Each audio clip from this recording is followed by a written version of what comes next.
to start the meeting in a little while, but because we have so many people here, in the sake of safety, that door right there is an emergency exit. If God forbid we have to leave, that's one way. If you go back down the hall, there's a short alcove. To your right, there's a stairwell, and then there's a short hallway where the men's and ladies' rooms are. That also leads to a stairway. So I want, since some of you might not have been at Town Hall before, I want you to realize where the emergency exits are. I don't expect a problem, but I would rather be prepared than to have something, God forbid, happen and nobody knows what they're doing. Okay? All right. So right now we'll start the meeting. Good evening. I'd like to call the July 24th, 2023 Town Board meeting to order. Mr. Marco, will you please call the roll? Mr. Christo? He must be absent. Mrs. Miller-Herrera? Present. Mr. Dodson? Present. Mr. Mastriani? Present. And Mr. Christo? Oh, there we go. So there's one absent and 4 here. Okay.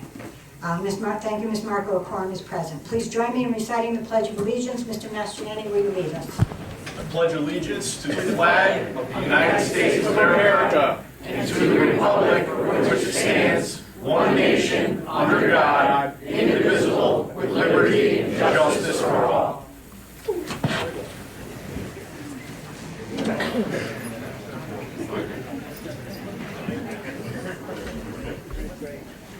Obviously, we have a very busy meeting tonight, and there's some issues that I would like to address. On Tuesday, July 18th, 2023, at approximately 11:45 a.m., Senior Building Inspector Jim Keats told me that he had received a call from Schenectady County Department of Social Services asking if the town had shut down the Super 8 motel for code violations. The town did not shut down the hotel. The town then learned that the hotel was going to be closed for a year. At that time, we still did not have any idea that the motel had contracted with DocGo to receive asylum seekers. It was not until after 8:30 p.m. that night that I was informed that the first buses of asylum seekers would be going to the Super 8 motel. Keep going.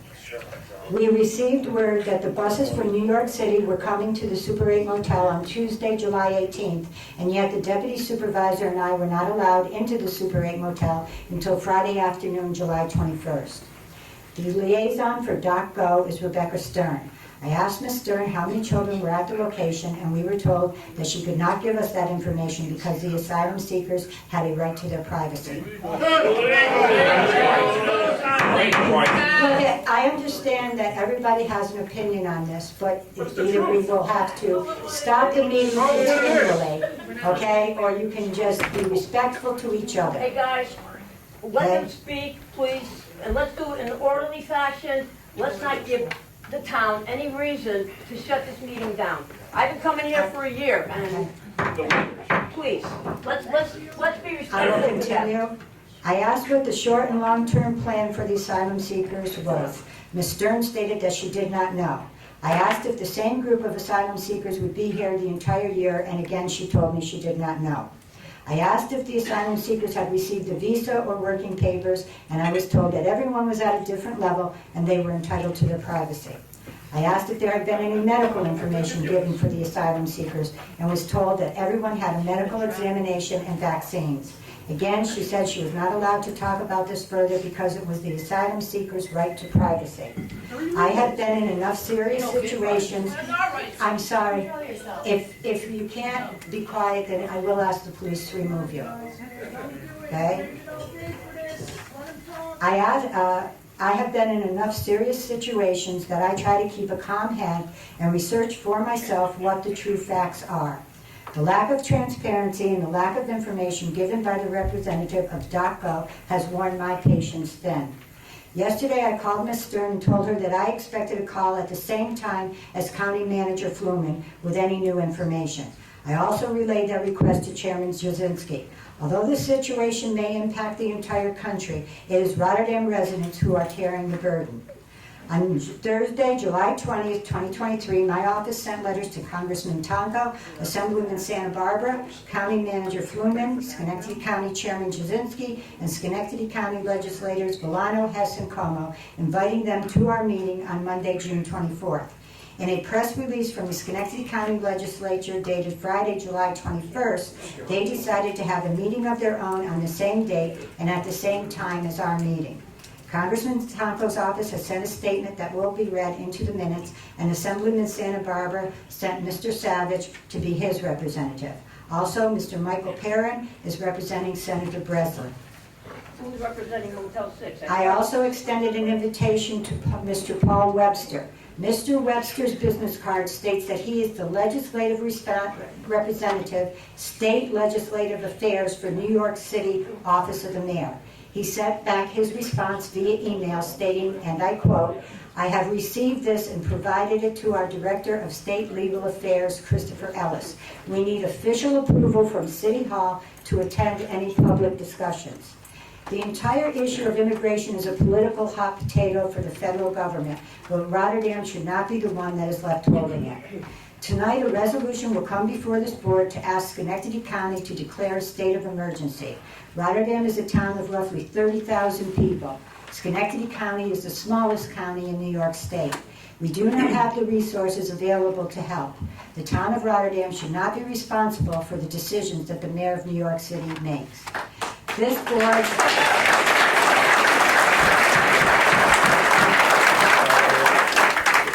board will also decide on a resolution to introduce a local law that prohibits panhandling in the town of Rotterdam.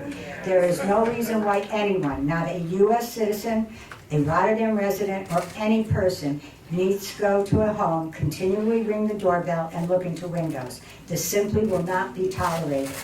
It is my promise to keep the residents of Rotterdam informed as we continue to gather information concerning this issue. Lastly, I ask everyone here tonight, and those of you who wish to speak, treat each other respectfully. You will have a chance to tell this board your thoughts. I ask you to remember that the asylum seekers are people, families with children. Please be respectful of that. Thank you.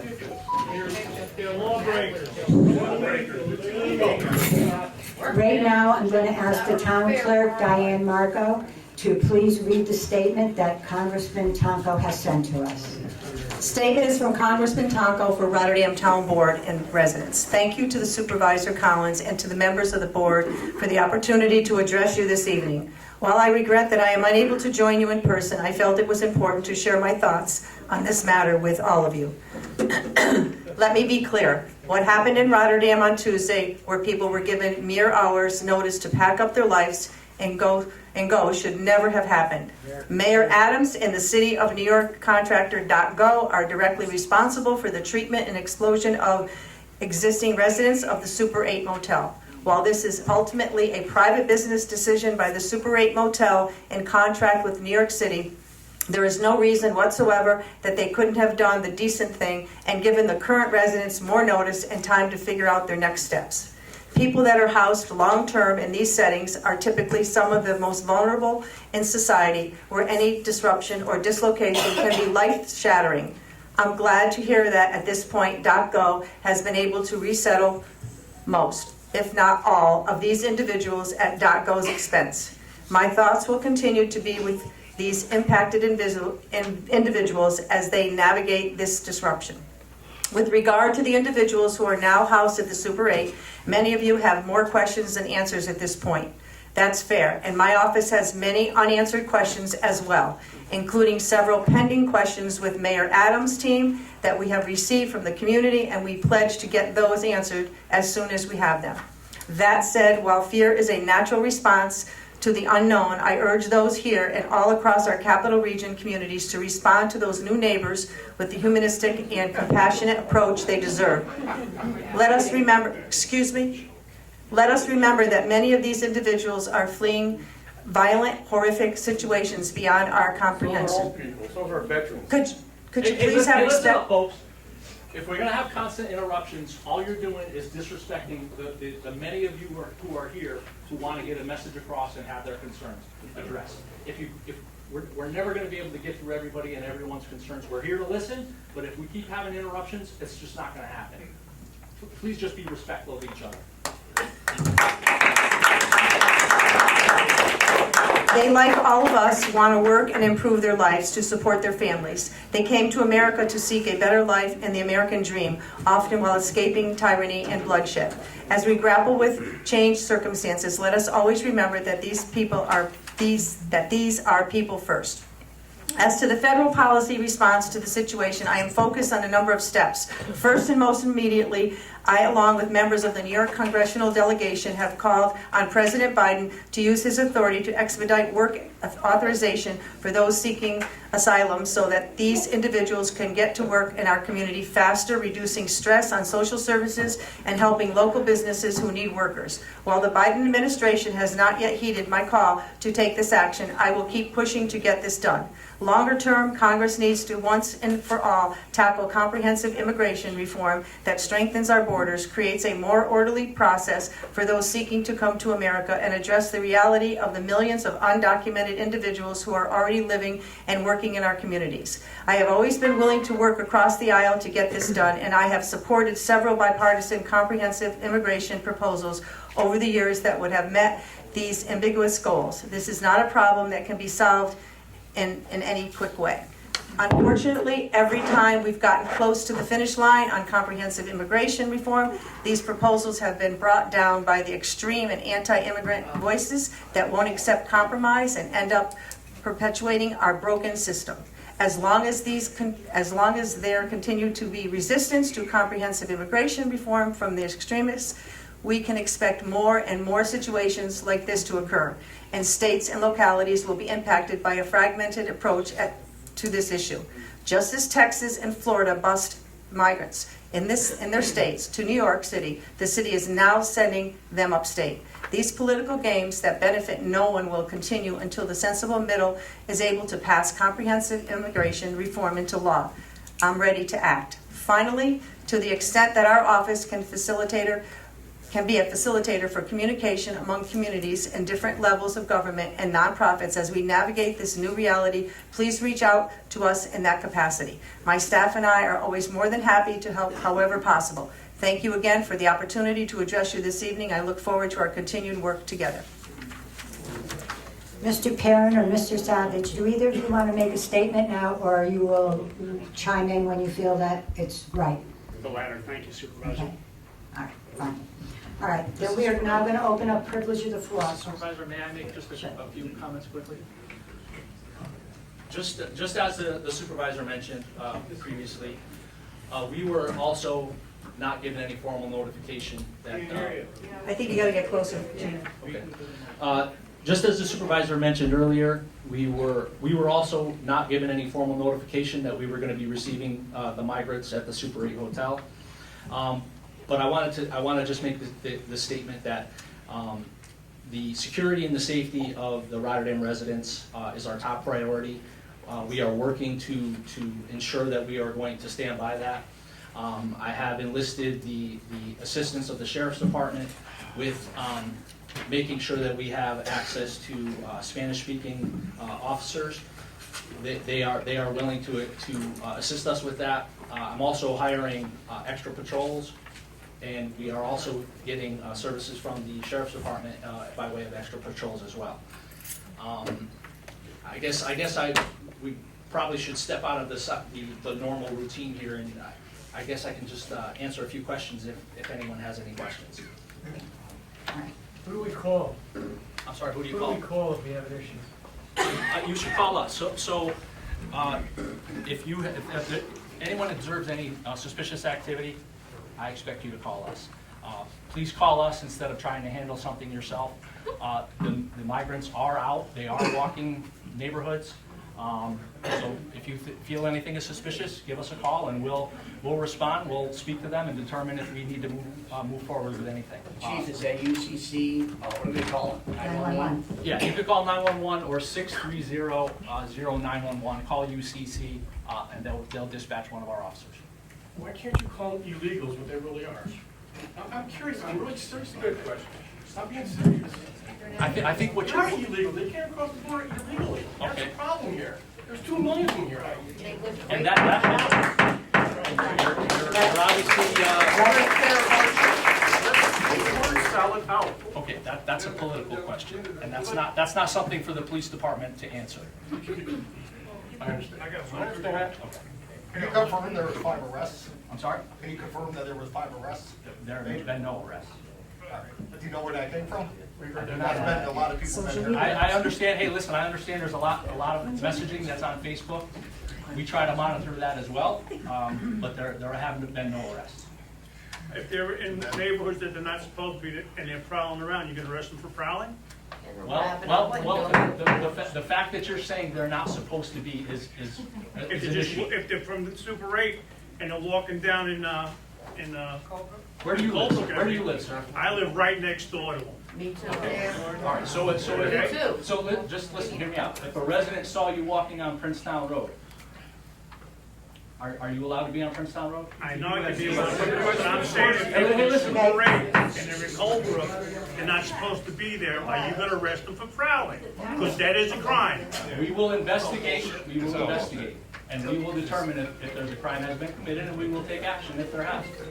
May you explain to us what prowling is? Like walking down the street is obviously not prowling. We're in the They're trees just chasing our walking. children with If flashlights. you feel they're at night. suspicious, call Try us. living next door to it. Listen, I just wanted to One at a make time. everyone aware of what would be considered right, prowling. them walking down the street is not prowling, and Right. is I not didn't illegal. think so. But if someone feels that they're suspicious, call us. We'll do an investigation and we'll determine. I got a question. Sure. Is it possible to knock common sense into people? Yes. Like in this You gotta be more room, in specific. this atmosphere? Would I be arrested if I did it? Yes. Potentially, yes. That's why I say. if Good you- enough if you- answer for me. If you see something suspicious, don't try to handle it yourself, call us. Got it. Has anyone verified that the security force that allegedly is there are a bona fide security force recognized by the state of New York, and not just people with guns and security on their backs? They're regular people with regular shirts. My understanding is they Okay, don't one have at a guns. time, please. I'm going to ask again that you respond one at a time. Could you speak up more? We're out in the hallway. All right, I'll try to use the mic here. Do you want to add to that? We do have a contact with the head of security there. He has been cooperative with us, and anytime that we have a question, he is responsive to our questions. But that didn't answer my question. Did someone verify that they were in fact a viable service? No, they're not. I don't know. I don't know if we've done that yet, but we can look into that. Thank you. What's the Printed out shirts that Go ahead, sir. How much is this going to cost us tax?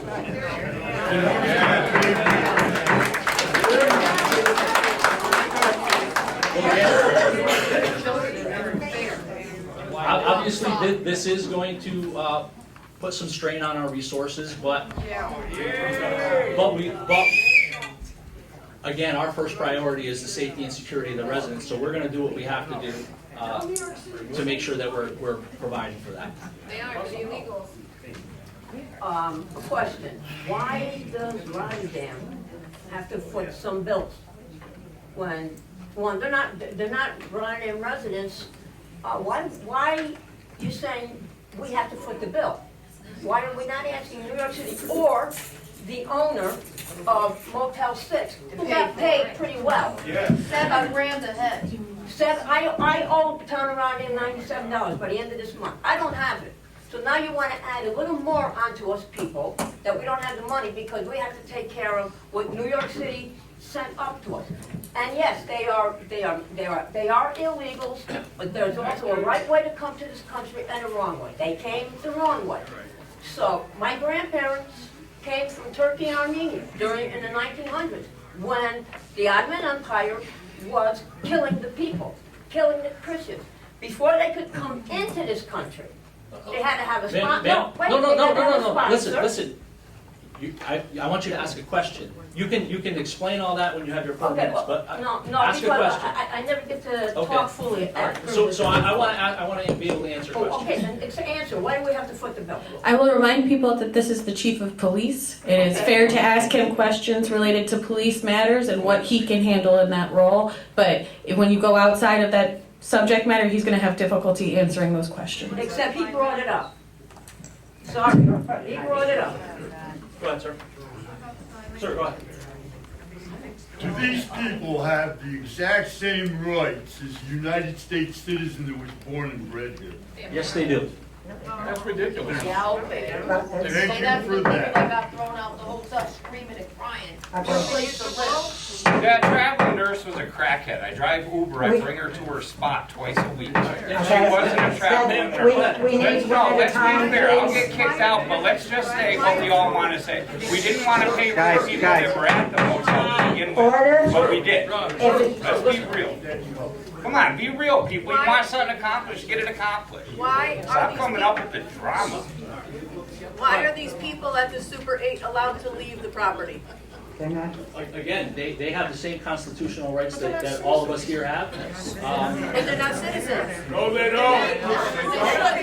I'm gonna have to disagree with you. They do have the same rights that we have. Okay, you really, we're not going to accomplish anything. I understand the frustration, but we are not going to accomplish anything if people aren't allowed to ask one question and get a response. Whether you like the response or not, it has to be given.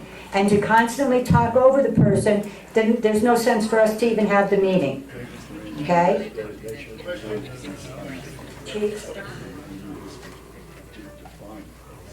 Chief, there's a couple in the back. With respect to the whole prowling issue, whatever, can you explain to us what the effect or efficacy of a no trespassing sign on someone's property?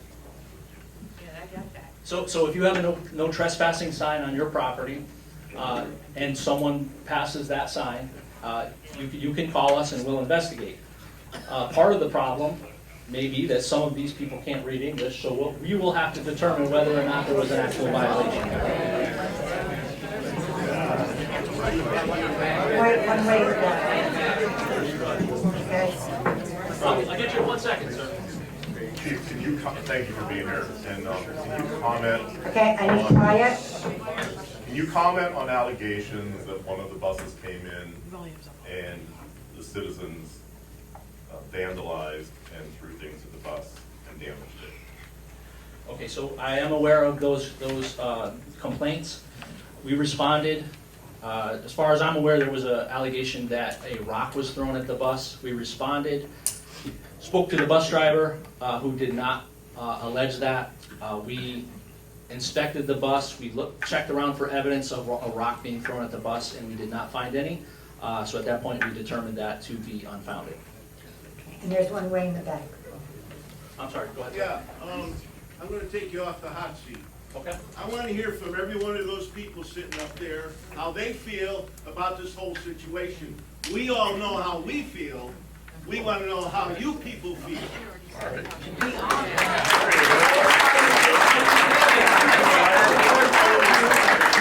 In your neighborhood? Yes, did I answer any other questions? Do we have any more for me? You don't have to be elected, you know? And we can go back to me if we need to later on. All right? Thank you, Chief. I wanna hear your info. All right. Next is going to privilege of the floor. Any person recognized by the town supervisor to speak during privilege of the floor shall direct his or her comments to the town supervisor as chair of the meeting. Any person granted the privilege of the floor shall clearly state his or her name and address for the record. The purpose of privilege of the floor shall be for speakers to express their views, thoughts, and speak freely. Each speaker who wishes to address the town board shall have an equal and reasonable opportunity to be heard by the town board. Each speaker shall be afforded a maximum of 4 minutes to address the town board. With the amount of people that wish to speak tonight, I will be timing you on the phone. As soon as the 4 minutes are up, if you have not finished, the gavel will come down and I'll ask you to step aside and let the next person who's called up speak. Mr. Marco, is there? Madam Supervisor, point of order.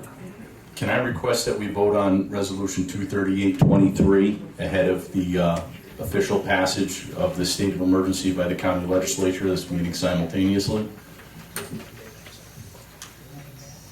Not yet. Can we pass that resolution before we open up comments to the floor?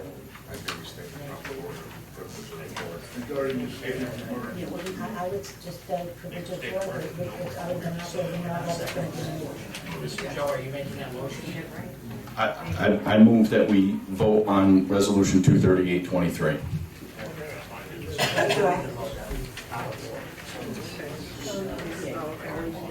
Out of order. So if I understand this, you want a motion, and you made a motion to move up resolution 238-23 now, okay? Instead of us doing that after the privilege of floor, is that correct? That is correct. Is there a second to that motion? Motion fails, there's no second. No second. Yes, Marco, is there anyone who wishes to speak? Ron Schlegel? I'm sorry.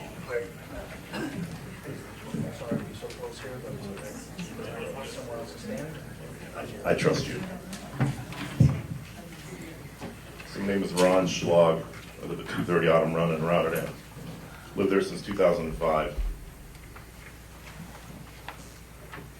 I'm looking around the room and there's a lot of people here, and I'm glad I'm not looking at all of you. I'm glad I'm looking this way. There's less people up here, but what I will say is I think that it's a slap in the face that our elected officials aren't going to be here, other than these 5 people sitting right here in front of us that have the guts to sit up there and take whatever arrows are coming at them. There's probably a lot of arrows coming at them.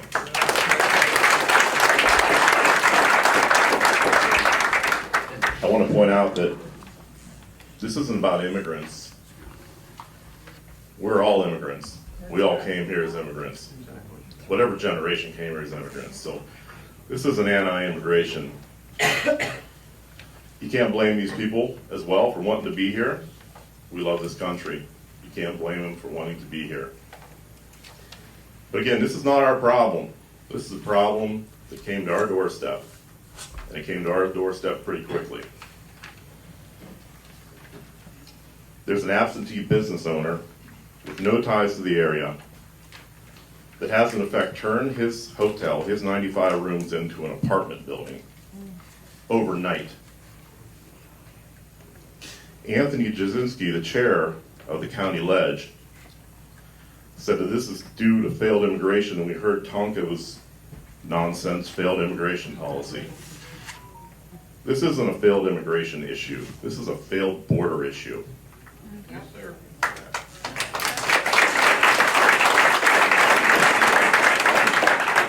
This border's been open for 2 years, wide open for 2 years. And when this administration came in, that border was open, and it was known by those people that it was going to be open, and they were waiting. Again, I don't blame these people wanting to come here for a better life. All of our ancestors did. But I wanted to look a little bit about asylum. We keep saying asylum seekers. Asylum is persecution due to race, religion, nationality, membership in a particular social group, or political opinion.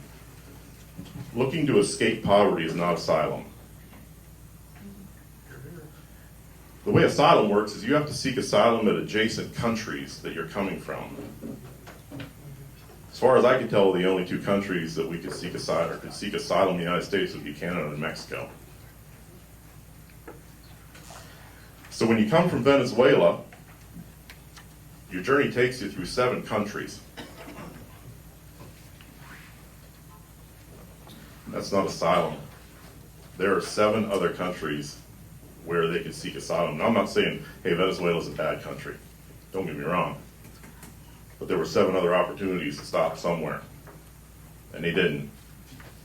So that's not asylum seeking. That's illegal immigration.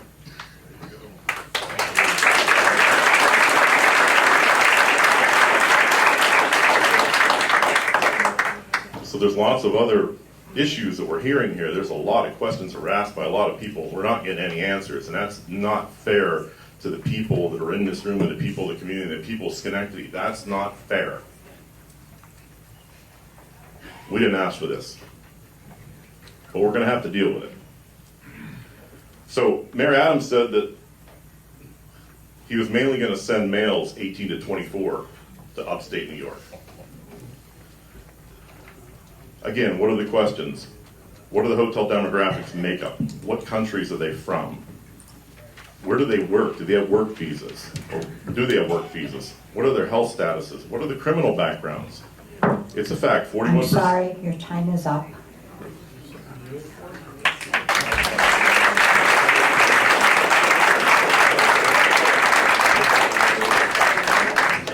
John, I can't read the writing, I think it's C-A-N-C-I-O? Sorry. We need the cameras. Are they absolutely necessary? Because I'm not happy because I have an ongoing case. He's got a mic. Can we dispense the cameras? It's an open I'm not meeting. sure. It's an open meeting and the press is allowed to come Well, I'm in. gonna make this fairly easy. I've been into this Please problem. start with your name and address. Yes, John Cancio, 1276 Hillside Avenue, Niskayuna, New York. Now, I'm here to tell you, I'm into this problem for $200,000. These people came in my yard and saying they were gonna take the shingles off my roof that day. They had no IDs. They refused to give IDs. They had no name tags, no markings on their truck. Matter of fact, the truck they were in my neighbor's yard and came over to my yard was a vehicle that was identified 2 days earlier as probably being involved in a robbery. Now, I detained them. I called the police within the first 5 minutes. I've been charged with everything you can think of. It's ruined my job because I cannot do my job with the status that I'm in under the court system. $280,000 and $18,000 worth of lawyer's fee. And my Social Security is about $10,000. So this stuff has got to stop.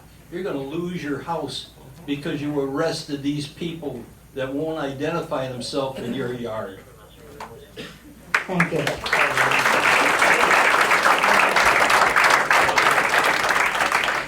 Joe Migwin?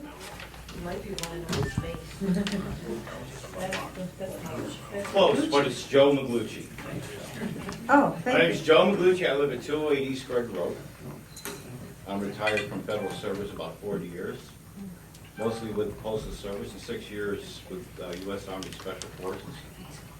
Right now, I'm proud to be a member of the Town of Rotterdam Planning Commission, and I just want to put a pin in this grenade right now.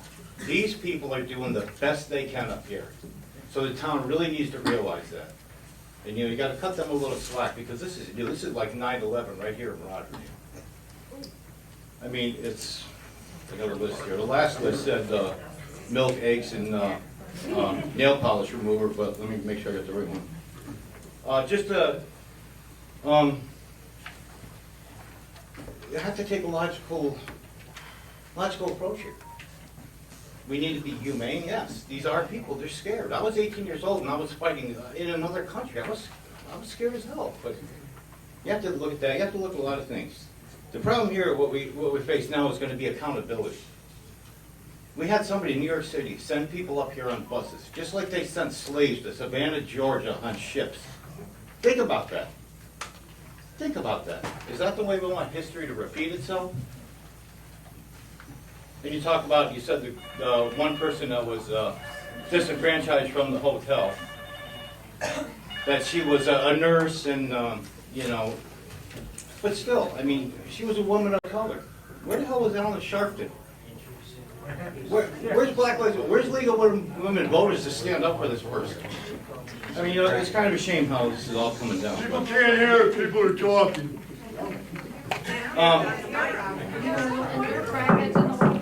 Gotta be quiet. 4 minutes. Well, like I said, you know, I just wanted everybody to know that the town council, they're doing the best they can. We have to be logical. We have to think sensible. But like I said, there's got to be accountability. Mr. Tonko wrote an eloquent letter. What Mr. Tonko should do is call. Quiet. Mr. Tonko tomorrow needs to call Joe Biden and say, Mr. Biden, I'm initiating legislation to shut down the U.S. border. That's what he needs to do.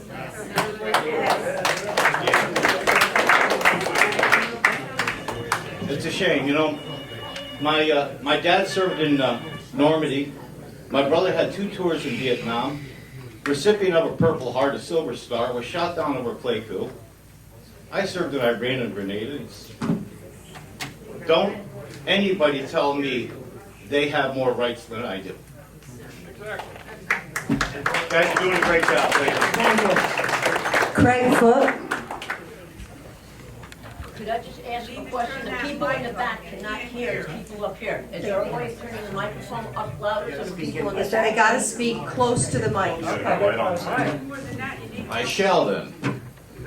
Madam Supervisor, Town Board members, Rotterdam residents, my name is Craig Foot and I live at 21 Princetown Road and have for over 25 years.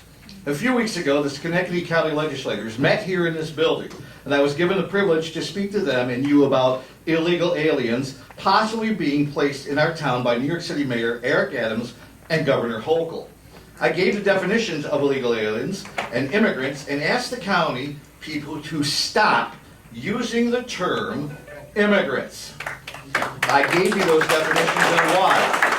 Those reasons why, by not possessing a United States passport, you're not having a U.S. visa to enter the country. I also defined that evening how coming through a U.S. checkpoint did not change their status from illegal to legal. I stated that the county and the town of Rotterdam should immediately pass resolutions banning any other county from sending illegal aliens to Schenectady County and Rotterdam, and should do it quickly. Failing to do so has led to this. The Democratic mayor and the governor have targeted Rotterdam because of its GOP leadership. That's why. Same thing that happened in Onondaga County. Onondaga County Executive Ryan McMahon issued an immediate executive order blocking motels from housing illegal aliens from the influx of New York City. This automatically voided any known or possible agreements with any agency to do so. The county executive said his order will prohibit any municipality from entering into contracts to transport or house immigrants or asylum seekers in Onondaga County. McMahon said county lawyers told him that it has the legal authority to issue the order under Section 24 of the state's executive law. The board is now recognizing these people as asylum seekers. Why? Please name the countries that they are fleeing from and the circumstances of doing so. As I mentioned in my last visit, asylum seekers must first seek asylum in the first country to enter. As stated before, this means only Canadians and Mexicans can seek asylum in the United States, as we would be their first country. Any of these individuals from any of these countries stop anywhere else? No, they did not. Reports have numerous from Central America and South American countries, meaning that they had sought asylum in as many as 9 other countries along their visit to the United States. There is currently, last I looked, no wars in Central America, no wars in South America. How is it that they are seeking asylum anywhere but from the nearest country that they left? Just because the Biden administration and the feds want us to use those terms does not make it so. You all swore an oath when you were elected to defend the Constitution of the United States of America. We, the residents of the United States and the town of Rotterdam, expect you to do so. The county has the terms. The county has the terms by executing an immediate executive order similar to that of Onondaga County. Encourage them to do so.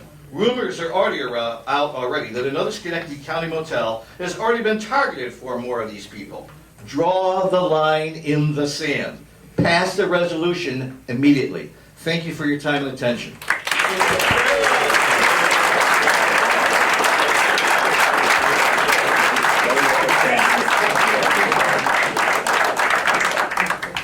Alan Knisik.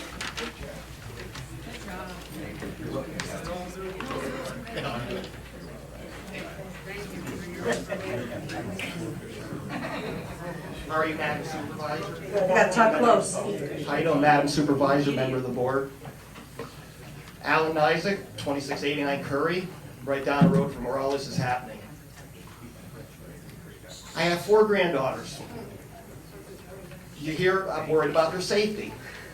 You hear about all these, that's happened. We know a lady who testified before Congress, her name is Tammy Nobles. Her 20-year-old autistic daughter, and my 1 granddaughter has autism. Her 20-year-old autistic daughter was murdered by an illegal alien. Thank you. Raped and murdered. And not only that, raped and murdered, and then after he raped and murdered her, he went out to lunch with a friend of his as if nothing happened. People are, can I use a word? People are pissed off in this town. People are afraid. They don't know what's going on. They've got the whole circumference of the motel block roped off. Today, I was on the 890. They were walking with carriages, pushing strollers, about a dozen of them, walking on the side of the 890 between Route 7 and High Bridge. I was in a westbound lane. They were walking eastbound. They were almost literally in the roadway. And 890 was extremely busy. I pulled over. I called 355-7331, reported it. They put me through the communication center on Hamburg Street. They sent the troopers over. Troopers, I understand, had detained them. They're going to cause an accident. I've seen them almost running out in front of people at the roundabout. They're showing no regard for anybody. They have it roped off where we can't go in there, keep them safe. I drove by there tonight with my wife. There was a Rotterdam police officer in there as security, on top of the security they have. Why are they taking away our resources? Why are they... this town is literally, is like a powder keg waiting to go off. People are scared and petrified. And something needs to be done. A resolution needs to be voted on immediately to prevent this from happening again. Thank you.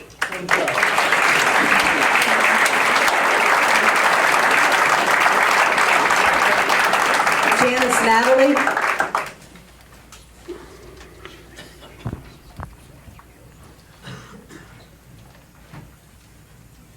Hello, my name is Janice Natali. I live at 2068 Chepstow Road in Rotterdam. Janice, you got to pull that down so they can hear you and not close. All right, we got it? Thank you. This current unacceptable housing situation has forced the town of Rotterdam and Schenectady County into the illegal housing business that the federal and state governments are involved with. They are guilty of these actions because they deny the border is open, and also guilty when they allow illegal immigrants with no documentation to invade this country. Every government jurisdiction is or will be involved unless this invasion is stopped. This situation is a very serious security issue to all of us American citizens in the entire country. It is obvious to the majority of us, the United States citizens, that the time has come to rid this country of these incredible evil actions. All of our elected officials must be made to stand up and provide the truth, transparency, and action that they agreed to when they were elected. They were elected and sworn to do the right thing. We cannot and will not accept this disgrace, or we will become part of the problem. The illegal immigrants need to be shipped back where they came from, and if they seek residence in this country, they must follow the legal process that exists and has existed for a very long time.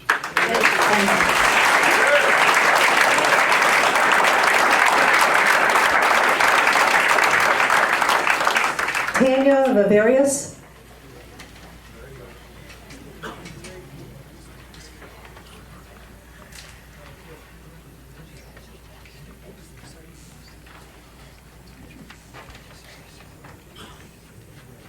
Hi, my name's Tanya Viveris. I live at 1156 Eugene Drive.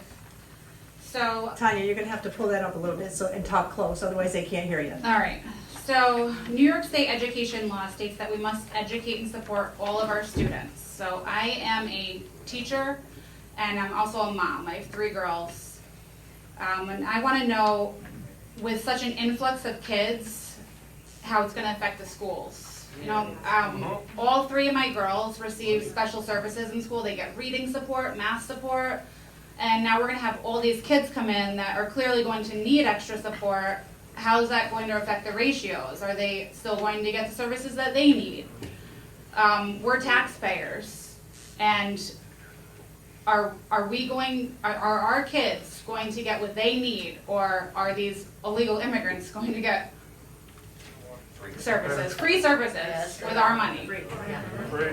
So, and then I also want to know what the status of these kids are that are going to be with my children in school. Are they vaccinated?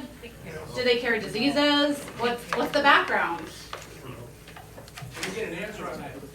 I will speak to that. When I went over to the motel on Friday, that was why I wanted to know what children were there. It wasn't just idle curiosity. If they could have given me an amount of, okay, in the school year, we're going to have 3 that are in kindergarten, 4 that are in 4th grade, whatever, then Mahonison would have known and they would have been able to plan for it. And also that is why I asked about any medical issues. That they did tell me that supposedly, and again, it's not like they gave me proof, but that everybody who had come had had a medical exam and they were vaccinated. They again, right, I understand that, and that's why if you listen to what I said at the beginning, that's why my patience is thin. My job, as I see it, is to keep the Rotterdam residents safe, and also, whether you like it or not, the people that are living in that motel. I don't want anything bad to happen to children. I'm sorry, that's just me, all right? But the thing of it is what's frustrating me is .gov will not give the town, and I don't think they're doing it to the county either, giving us the information that we need. It's that simple. And no matter, and we are working closely with if you'll give me a chance, we are trying to work closely with the county because it's the county that has the resources. The town of Rotterdam does not have a Department of Social Services. The town of Rotterdam does not have a health department. Those have all got to come from the county. Like I said, we had one of their representatives here. They chose to have a meeting at the same time. I'm hoping that maybe our meeting will, after their meeting ends, some of the representatives will come here. But that's where the majority of this has got to come from. It's got to come from the county. But you're all saying Democrats. Okay. Same team. Thank you. Patrick Maloney? Good job, thank you. Good job.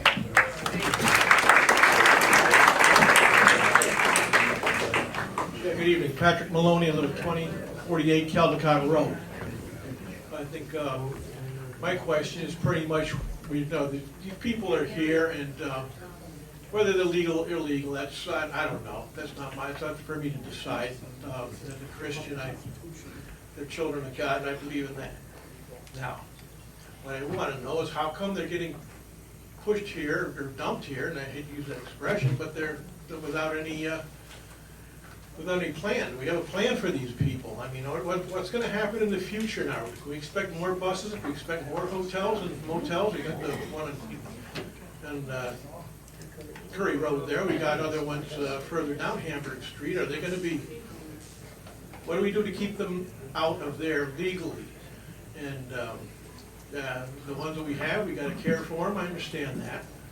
But I'm concerned about, like the school teacher was just saying, what are we going to do about the kids in school? I got grandkids.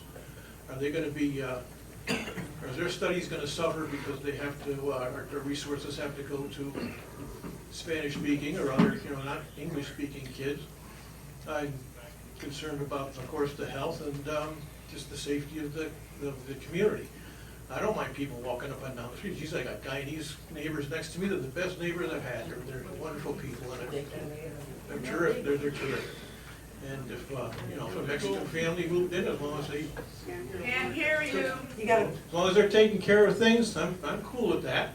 But we got to have a plan, and I'd like to know if there's a plan or something you can do to maybe we have to sue the city of New York. Maybe we have to sue the DACA or what's this outfit you're talking about? I mean, what can we do to prevent this from happening again? I mean, we've got these people here now. Let's deal with them, take care of things as best we can, but let's prevent this in the future. That's enough for now. Well, to answer your question, we are tonight going to, well, I can't speak for everybody on the board. There will be a resolution before this board asking Schenectady County to declare a state of emergency, that we just do not have the funds to support this. I was told by Schenectady County representatives that they're meeting tonight. They too will pass a resolution that Schenectady County is in a state of emergency and cannot support the needs of the people. We will continue this entire week. I have been talking to our town attorney and to other members of the board, and we are trying to see whatever we can do, not only to keep the residents of Rotterdam safe, but also the people that are there currently. And like I said, I have gone over there to meet them, and that's what is making me so frustrated, is that nobody from DocGo can tell me what the long-range plan is. And I don't know how you have families, especially with children, and not have any plan for, are they going to be here for a week, a month, or a year? A year. A year. It's a year. How are they gonna get food? My only other comment is, when you vote for Tonko and Biden, you get what you get what you got. That's right.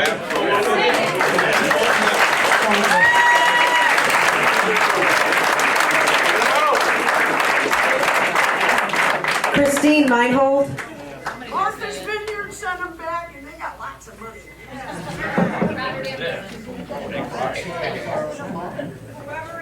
You gotta push that down, honey, and talk close. Hello, my name is Christine Meinhold. Okay, wait a second. Everybody let her speak, please.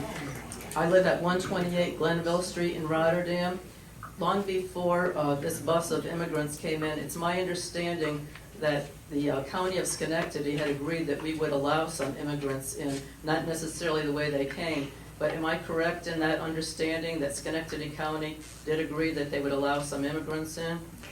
At the meeting that they had a county legislature meeting here on in June, and what Mr. Foote said is absolutely right. They were requested at that time to start to have a resolution declaring Schenectady County as in a state of emergency. And at that time, the county manager spoke and said that there was no need for it, that we were not a sanctuary county, and that no asylum seekers, sorry, that's what I call them, asylum seekers would be coming to Schenectady County. That happened in June, right here in this room. Okay, thank you. Okay. Thank you. Erica Montagano.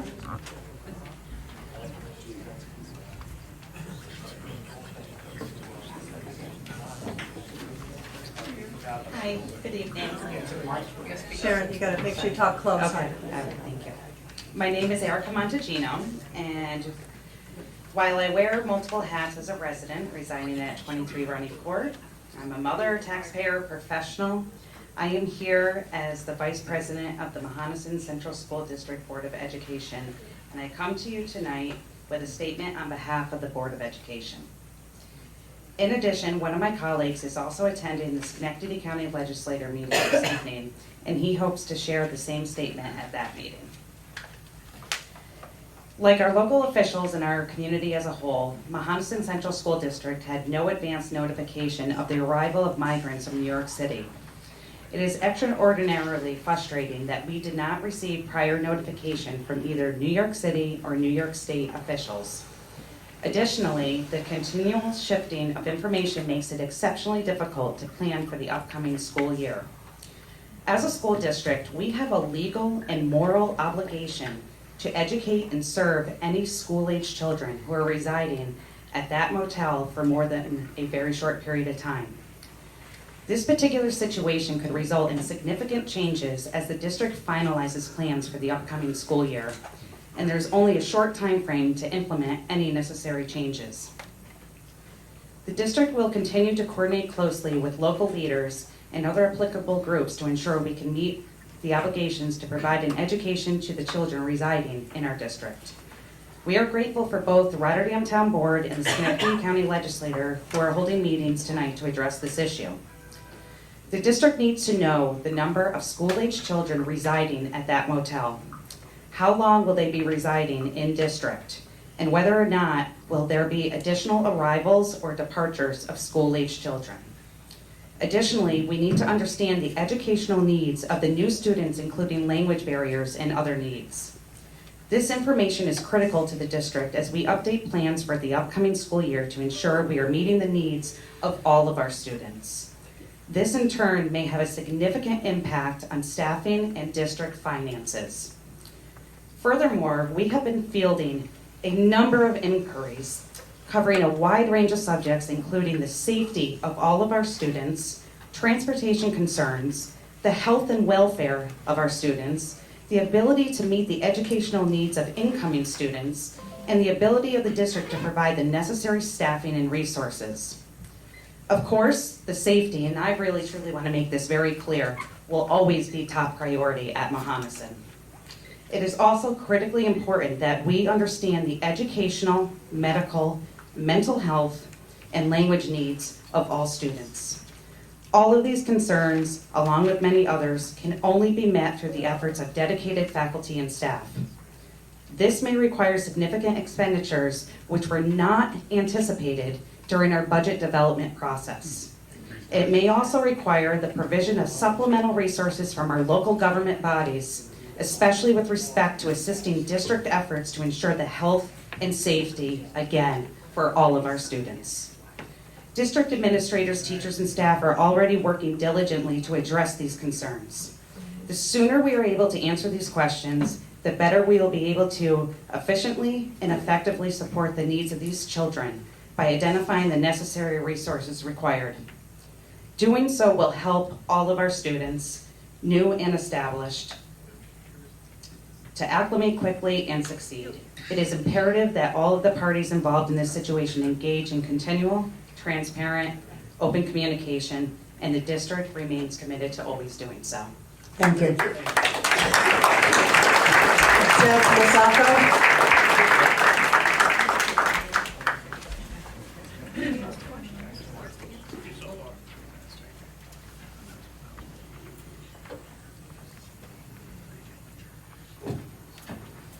My name is Jeff Nuzako. I reside at 50 Bayberry Road, Rotterdam. I think it's despicable what New York City foisted upon our community. What they facilitated with the complicity of the owners of the Super 8 motel. The fact that they displaced, or more accurately, threw out, actual U.S. citizens, some in rather dire straits themselves, to make room for so-called asylum seekers was shameful. To my knowledge, Rotterdam has not declared itself a sanctuary town and never offered to host this group of migrants, legal or otherwise. I understand that countless people across the world wish to come to this country for the opportunities it offers. But there's a right way and a wrong way. We all realize that this is the wrong way. True asylum seekers, the vast majority of people entering our country do not fall into that category, are fleeing, should seek asylum in the first adjacent country from which they were fleeing, which was previously stated. The most northern of which would be Mexico, not the United States. All others should seek to emigrate through the normal legal process that is in place. If the federal government is going to ignore our laws and the sentiment of large portions of Americans on this issue, the least they can do is to have the decency to not let it affect U.S. citizens. But obviously the Biden administration and the New York City Adams administration do not care.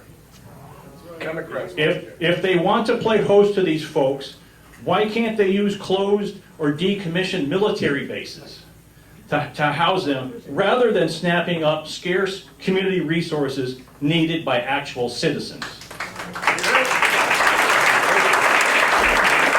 I think that the town and the county governments should do whatever is necessary to reverse this trend and to penalize those who participate in it in whatever way possible. As a last addendum, I would add that a friend of mine who's worked for Schenectady Social Services for over 2 decades is under the impression that the county must have had some type of contract with the motel to have social services place people there, which I understand was the case. If that's true, then it seems that the motel may be in breach of contract. And if that's true, I think that the county should pursue that to the fullest extent. Thank you.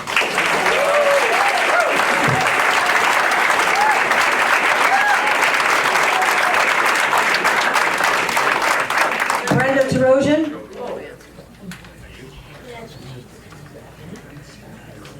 Give me a second, guys, please.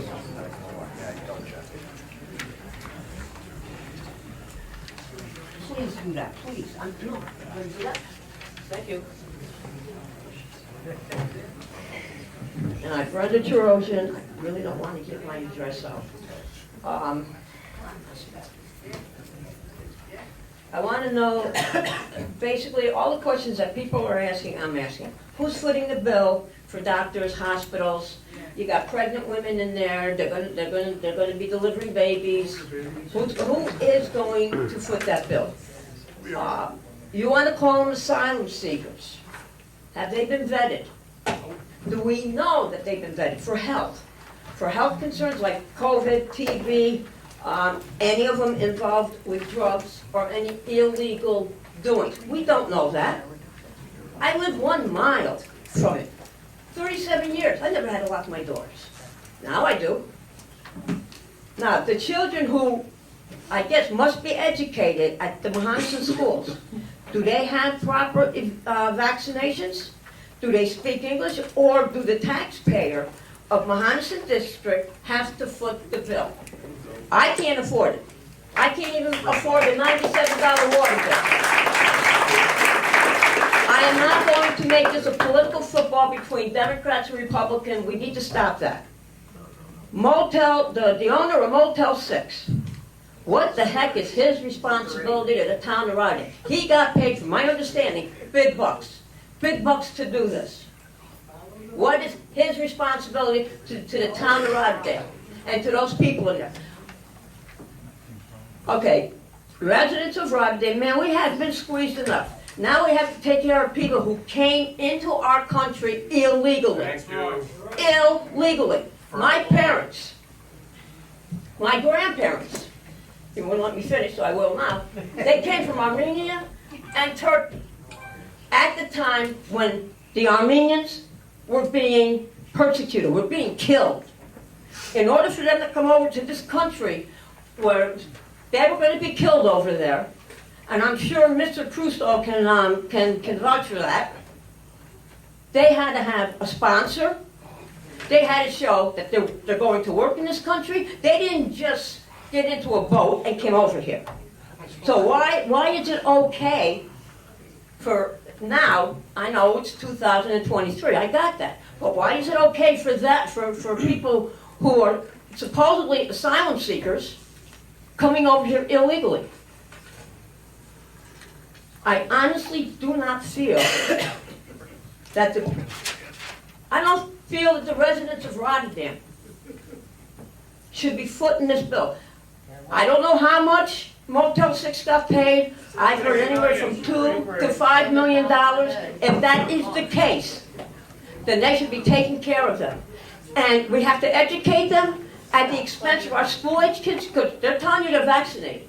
In order for all these people's kids to go to school, they have to have 90 million vaccinations. And they have to show proof. They show them proof? I was over there one night, and I went to the line, and I asked the security guys, are you guys from New York City? Where are you from? You know what their answer was? We're not allowed to talk to you people.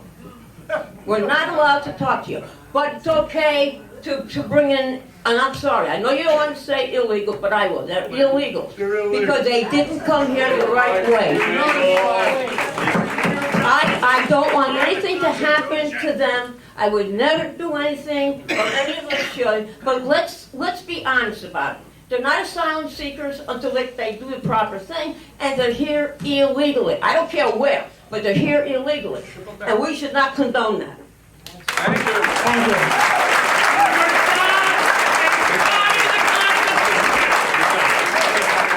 Jim Lundy. camera break and send it back. How you doing? Jim Lundy, 2660 Curry Road.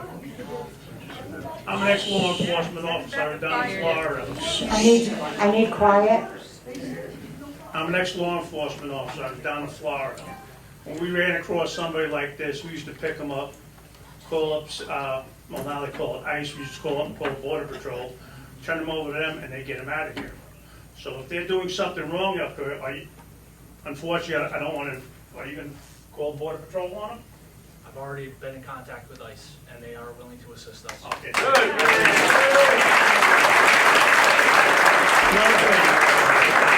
thing, if Motel 6 is now an apartment house, if Rotterdam has licensed them as a hotel, shut them down. They're not licensed as an apartment house. Shut them down. You can also send a building inspector in there 5 days a week. You can also send a fire inspector in there 5 days a week. Every time they do something wrong, fine them. If it is a motel, you're supposed to have registration cards for everybody there. Make sure there's a registration card for everybody for every week. Drown them in paperwork. They want to play games back to it. Also, they just pulled down the diner on the corner there. The owner of the Motel 6 owns, from what I understand, he owns that, and he also owns the key bank that's closing down. Do not give them a license for any other property there. You want to play games? Play games. Okay, also with the schools. If I want to bring my kids to school, I have to show documentation.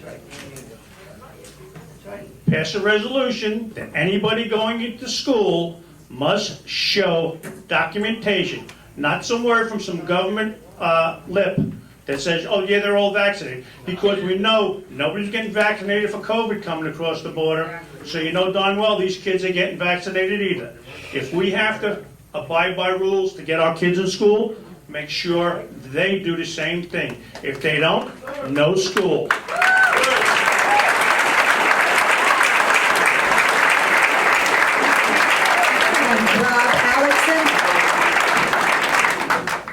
Rob Alexson?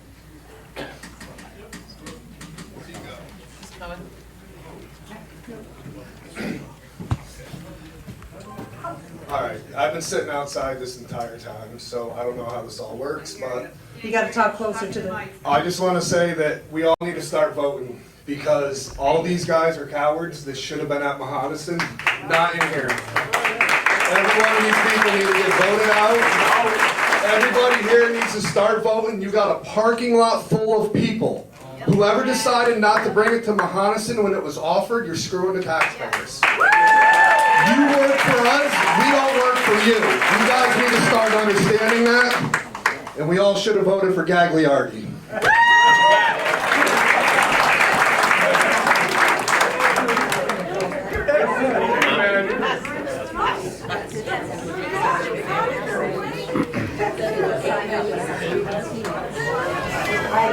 That's all the people that signed up to speak. However, we got emails in from people. We told them that if they couldn't come in on to the meeting itself, that they could send an email by 6 o'clock tonight. I'm sorry, I'm not going to...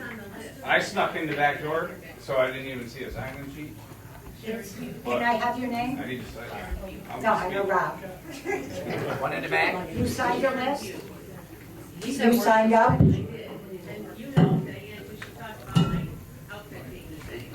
What's the name?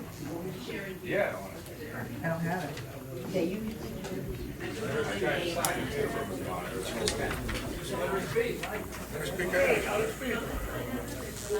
All right, if you want to get up there and just put your name, because I... Hey, Diane? You can come up and speak. Just come up to the podium and I'll add you to the list. Let's let her go. I apologize. Is it Sharon Hugo? I'm sorry. It's my fault. I did miss it. I'm so sorry. That's okay, no problem. I knew I was official. I'm sorry. My name is Sharon Hughes. I'm at 15 Jaraka Parkway. And this is to Supervisor Collins and the board. You gotta talk into the microphone. You gotta go right in it. thank you for doing this. Thank you for doing this meeting. Thank you for all the work you've done on this very difficult issue.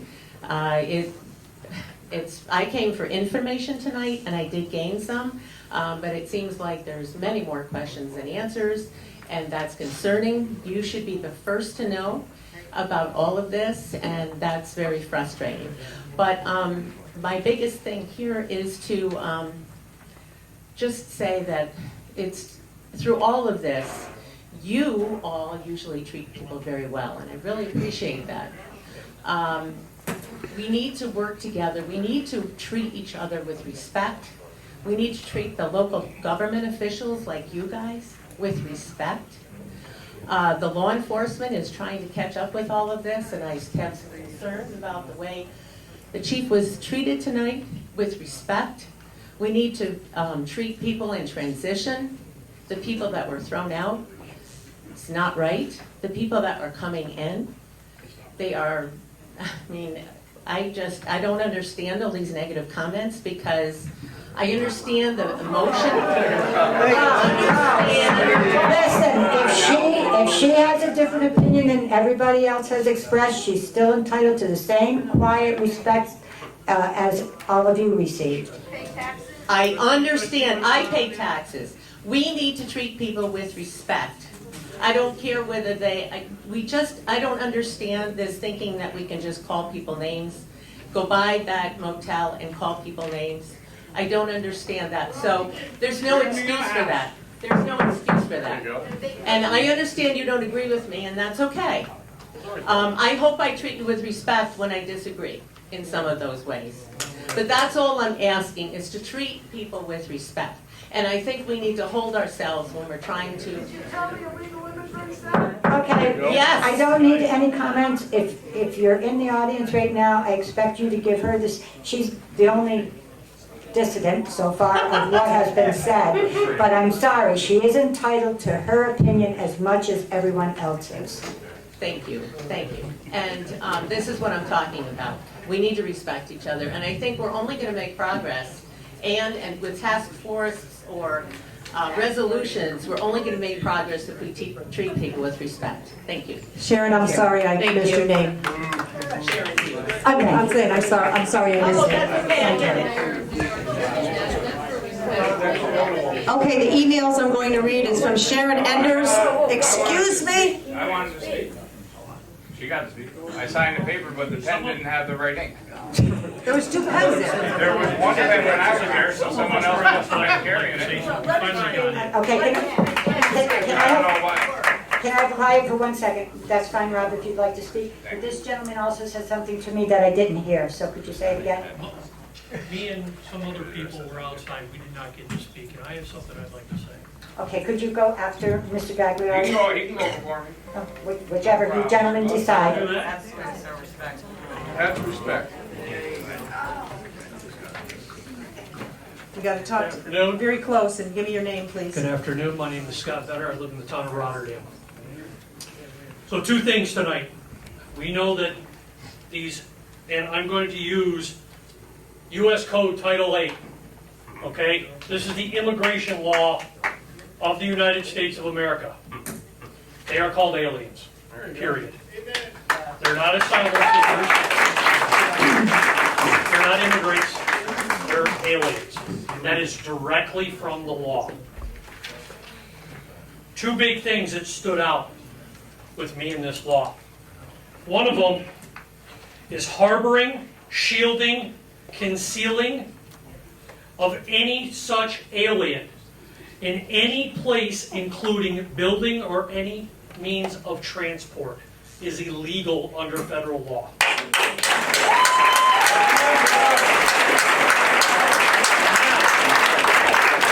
Now, with that being stated,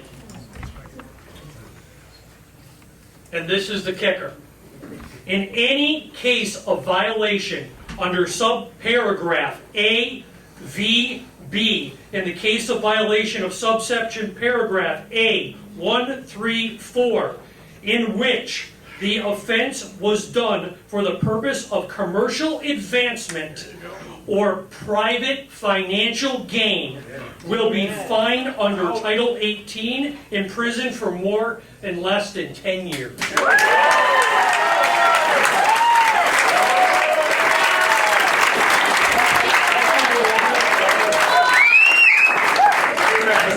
That's number one. Number two, the sheriff of this county has overall jurisdiction. Okay? That's in the laws. The police chief behind me governs the town of Rotterdam. But thanks to our people down in the city, they wrote a law several years ago. It's called the New York State for All Act. Any law enforcement community in the state of New York is no longer allowed to assist ICE, Border Patrol, in any type of action under Title 8. So basically, these law enforcement officers that are behind you have no jurisdiction. None.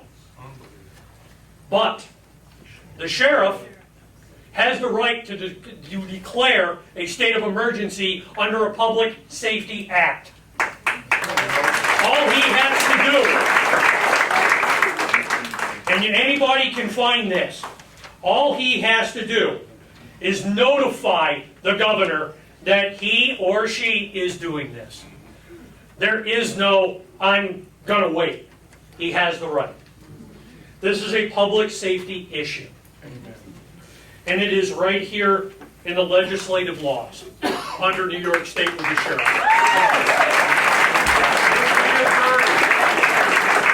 The other day, I went over and took some pictures. There was a white police car. It was a white Caprice, white gentleman, bulletproof vest on, handgun underneath his shirt. He identified himself as a police officer. When he was asked to show his ID, he refused. Who is he? Who is he? Is he Homeland Security? Is he FBI? Who is he? Why was he there? This board needs to take action. Amen. Against the owner of that hotel and the owner of the cops. If that's true, they're feeding them. I'm It's a sorry. lie. I'll tell you right now, it's a lie. I'm just saying. It's a lie. Okay. Okay? So, I'm sorry, your 4 minutes are up. okay, thank you. You're welcome. Thank you.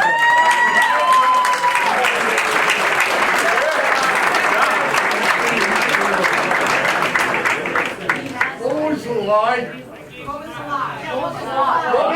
All right, if I may, there was some keyboard trolls on the internet saying that I'm feeding 100 meals a day. My business is feeding the migrants 100 meals a day. It's a complete false fabrication. I don't know where they're getting their food from. I can tell you what I was told by the representative of DocGo, and that was that whoever is supplying the 2 hotels in Colony from, I'm sorry, I will still call them asylum seekers, I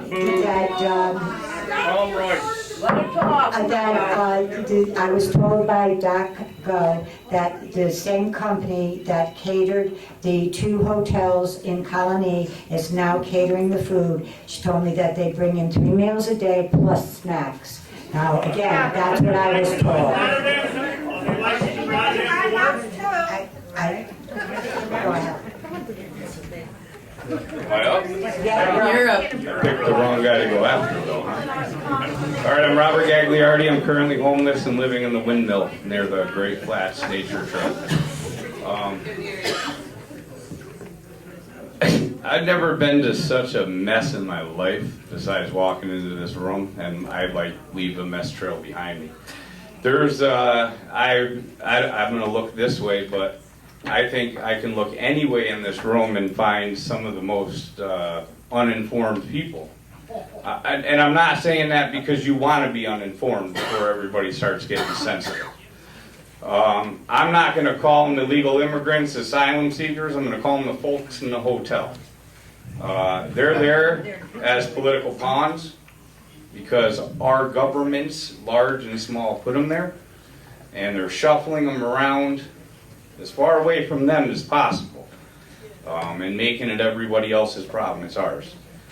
I've been at the hotel every day. I might as well put that as my address.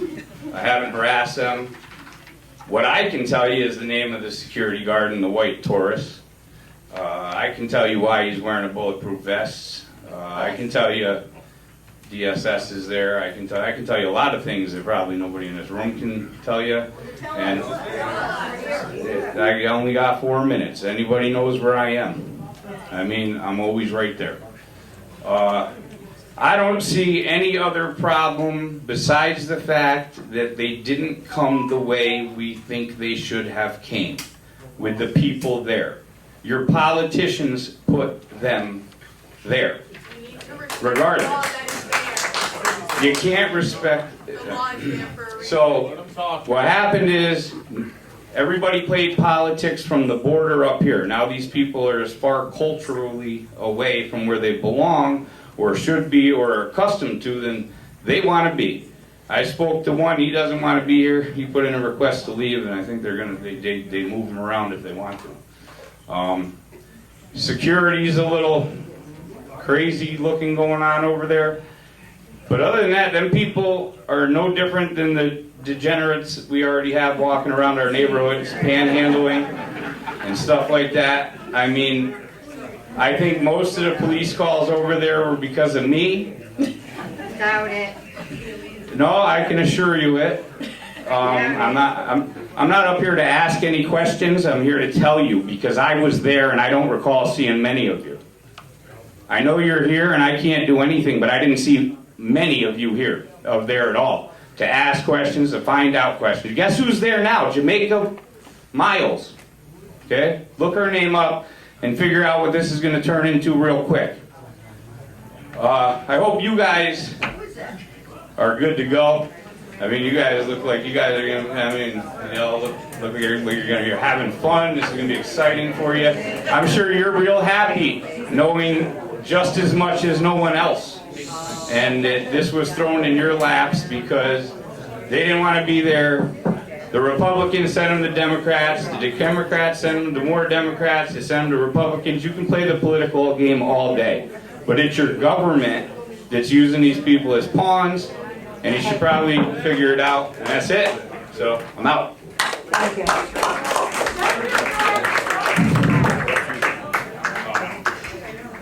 I'd just like to make one comment.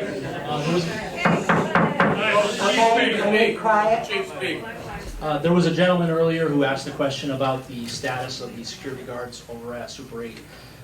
We did confirm while we were at this meeting that all of them. We did confirm that all of the security guards at the facility are New York State licensed. I know that was a question from a gentleman earlier. I just wanted to answer that question. Thank you. Okay. So now our town clerk, Diane Marco, will read any emails that came in from other citizens who could not be here tonight. Sharon Elders, it's from her, the company.go appears to be the handler of the immigrants. Are they a government entity? Are they using tracking, tracing, mimicking, and the pandemic? Do they have New York State real IDs? Are the immigrants the first participants in the AI hiring through real ID? Is the drive for MFRH and money flow part of this? Were you aware of this? Thank you for your consideration, Shannon.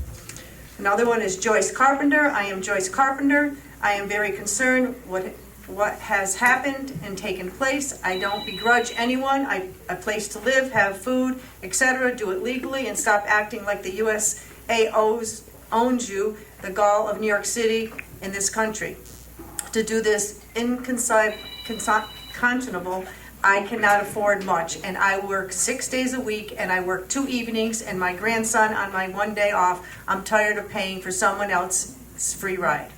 This area has become a slum. We now have murders, gun drugs, illegal fireworks, etc. No one pays my way taxes. My taxes are absurd. I pay for water, sewer, to see neighbors watering lawns all night long. Trivial, but there is no respect for the law, and this is done my parents and their children. I pay school taxes for you. I cannot live safely here. I don't feel safe in my home anymore. I feel going to bed as I'll be woken up by a blast for hours. I have to look out at Pat growing next door to me. Pot, I'm sorry, it does say Pat, but she meant pot, growing next door to me, trespassing, etc. I don't like to have anyone come to my home. It's an insult to say I can move. I own my home, and rents are another trivia. We have had groups of people move to this area and have made it a place I no longer recognize. We have a sorry group of career politicians in every governing position. They use it for their sole agenda for their sole agenda to take care of their lifestyle and paycheck. I'm not foolish enough to think this will change, but while I still have the right, I will voice my opinion. I will no longer vote. I don't trust in it. I would have liked to have been there tonight, but I'm working to pay for everybody else. One thing leads to another. Thank you, Joyce Carpenter. Catherine Paul. My husband and I are tax-paying residents of the town of Rotterdam, as were his parents for many years before us. We have fully planned to attend tonight's meeting in person due to a recent injury my husband has sustained. We were unable to attend. Thank you to our supervisor and our town board for providing a forum where we could voice our concern. To begin, I would like to say that the strife and precaution some individuals endure from other parts of the world is heartbreaking. I do not believe our community is unkind and without compassion. However, we have laws in our country, and we have rules, and we have them for a reason, one of which is to protect American citizens. How do we know these individuals are asylum seekers? Who confirmed that, and how is it confirmed? Why were they brought here at night under cloak of darkness, and were proper officials informed? If not, why not? Have these people been properly vetted, and can they be so we are sure they are not dangerous individuals present in our community? Are these individuals currently, and at what point will these individuals be allowed to move about the community freely? Have these people been properly vaccinated for diseases all but eradicated in our country, like polio, measles, etc., and can that be verified? If they haven't been vaccinated, will they be required to? When? Who pays for their housing, meals, medical care, education? Is this a taxpayer's expense? Will they be required to seek gainful employment and become contributing members of this community? When? When can these individuals vote? Is there any proper instruction as to what a political party stands for? Each political party stands for. Our Constitution, our country's history. Will these individuals become citizens? When? When does this process look like? What does this process look like? What is required? What is the process consequences for these who do not show or follow what is expected of them? Are there more asylum seekers coming to Rotterdam? Are other communities, Glenville, Clifton Park, Niskuna, sharing in some of this burden? Respectfully, for yours, Mark and Catherine. This one chose not to have her name to be announced, but she said, I would like to have a comment for tonight's meeting, but I am not feeling safe to state it in the meeting. I have been verbally attacked by some of the residents of this town. The haters are in full force. I will be at the meeting, but I will not speak. I am just sad that people are being so hateful. When words like cartel and terrorist are used in connection to the group, they are being accused of going to vote because they are said to have been given New York State licenses. They are bringing diseases into town and breaking into cars. It may not be, but nothing is factual or official. They are afraid the children are going to be attending the schools. You cannot even state anything without being attacked. I just want to know the responsibility of the group who brought them here. I have already gone through being harassed by a group for almost 3 years, including were even some of the members of the fire department, and finally settled down and they moved down to others. So I am asking that you do not use my name. I appreciate the way you are handling the situation. The next one is Cody Rule. To the members of the board and whom it may concern, we are writing to you today to voice both our concern and support for the handling of the asylum-seeking migrants brought to our town from New York City. First and foremost, we as Americans and Rotterdam residents have a duty to welcome these asylum seekers with open arms. Reading about how many of the migrants are pregnant women and family units with children younger than school age is heartbreaking. These individuals have risked life and lived to travel. Who knows how long to find peace and safety, something we as Americans ascribe to share with the world. It is of the utmost importance to note that these individuals are not illegal immigrants and are breaking no laws. They are due to their day in court. Excuse me. They are due their day in court, and it is not only our moral obligation to house and care for them, but our legal obligation as a nation as well. To hear that some of our fellow town residents have been blasting their car horns and yelling obscenities in the direction of the hotel as they pass by is simply wrong, and it is not the way we should act as a community. What is also important to note is the handling of the situation by the New York City government and the lack of communication at large. We find it shocking that New York City has seemingly shirked responsibility for these individuals and has not seen fit to inform our local municipality of their plans. To us, the issue is not in accepting these asylum seekers but the lack of respect shown for not only their lives but the capabilities and resources of our community as well. These individuals are not asking to be here, and although we welcome them, their safety and well-being is paramount, and we are, as a community, we're given no heads up in order to prepare a better situation upon their arrival. We ask the members of this board, as well as our local representation in the state and federal governments, to continue to press the issue with the powers to find answers as to why this was allowed to happen in this manner and what we can do as a community to better prepare for this humanitarian crisis. Lastly, and perhaps most importantly, we understand the uproar regarding the upsettingly of previously housed residents in the Super 8. What is most shocking to us is that as residents of the town who live approximately 5 minutes from the hotel, we had zero indication that the hotel was being used by DSS and other social agencies in this manner. Rotterdam and Greater Capital Region is facing a huge housing crisis, and this issue shows just how dire the situation is in a vacuum. We ask the town board members for their comments on this issue, as we would assume most people present, both in house and online, had no knowledge or prior concern for the residents of the Super 8 before learning of this event. Our heart breaks for these members of our community, but we feel hopefully ill-equipped to address their needs. How long has the Super 8 been used as a housing shelter for these individuals in need of DSS? What is the town doing to ensure at-risk community members are not forced to find housing in a hotel? Have these individuals found safe housing since their evacuation? Has the owner of the hotel responded to requests for information, and were they made aware of the arrival of the asylum seekers more in advance than the town? In closing, we want to drive the point home that is in reality. The issue is not the asylum seekers. In fact, they are as unimpeachable party in this scenario. The issues are the total lack of communication from the city and the federal governments and the imminent affordable housing crisis at our door. We must care for all members of this community, including those seeking safety and shelter, domestic or abroad. We urge in the strongest way possible members of our community to keep a level head. Your safety is not in danger from these asylum seekers, and we must be better than angry comments and insults hurled out of the windows in their direction. We thank you for your time and look forward. Excuse me, we thank you for your time and to look forward to your responses. Cody Rule and Jillian Herbert. Kathy Capello, I am wondering how long the individuals at Motel 8 allowed to stay there. Is there any way that we could send them back to New York City? Who is paying for them to stay there? I heard that it was the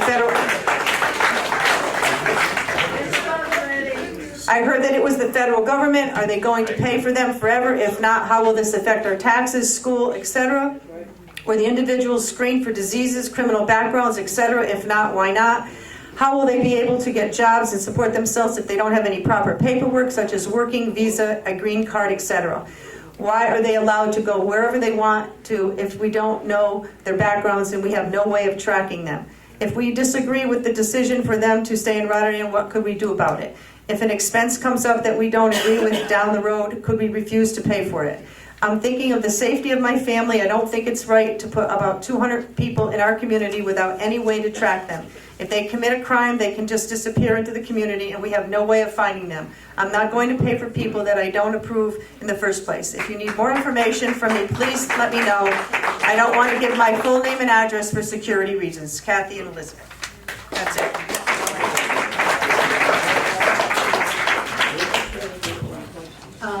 I would like to ask Mr. Karen or Mr. Savage, do either of you want to say anything before I close privilege of the floor?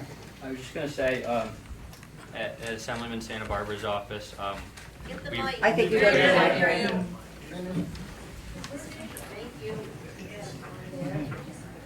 At Assemblyman Santa Barbara's office, we received some information that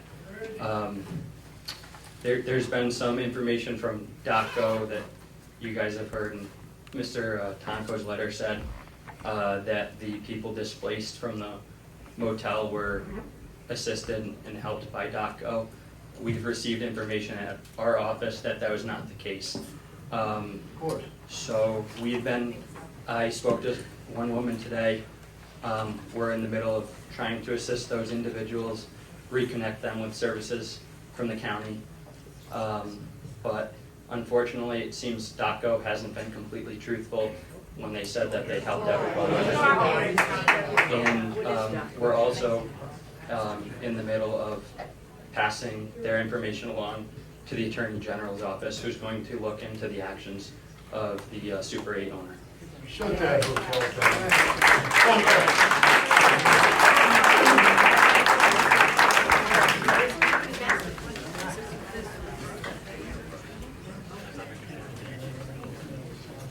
Yeah, just real briefly, and thank you very much to the town board and the supervisor for the opportunity. Could you Mike just state your Perrin- name, please? Sure. Mike Perrin with the office of Senator Breslin. Thank you. So first of all, throwing folks out of who are at the hotel, and many of whom were probably under the care of Department of Social Services and other human services agencies, is absolutely reprehensible. There's no excuse for it.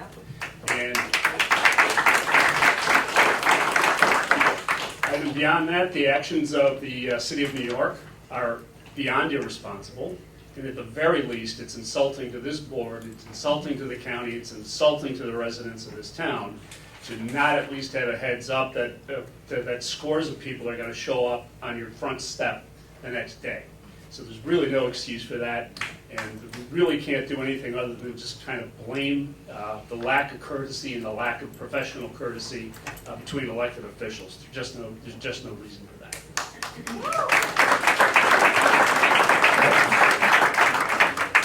So, go ahead. What are they going to Thank you do so much. about it? What's he doing about it? Yeah, what kind of changes are going to be made? Well, we can't force the City of New York to give us a phone call. So we would like to, but we can't. Let's drive down. We make the Yeah, let us bus up.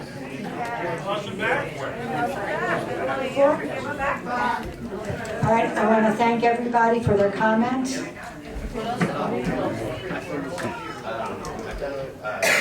Company. My name is David Dwyer. I'm sorry, I couldn't hear your name, I'm sorry. David Dwyer. So the company that we're referring to, DOCO, started in 2016 as a company called Ambulance, which if anyone's from Cohoes knows that they basically bought out the contract for Empire for, it had to be $500,000 or something, because they offered Cohoes money. They said to Cohoes, $500,000 or, it's ending. So there's that little piece.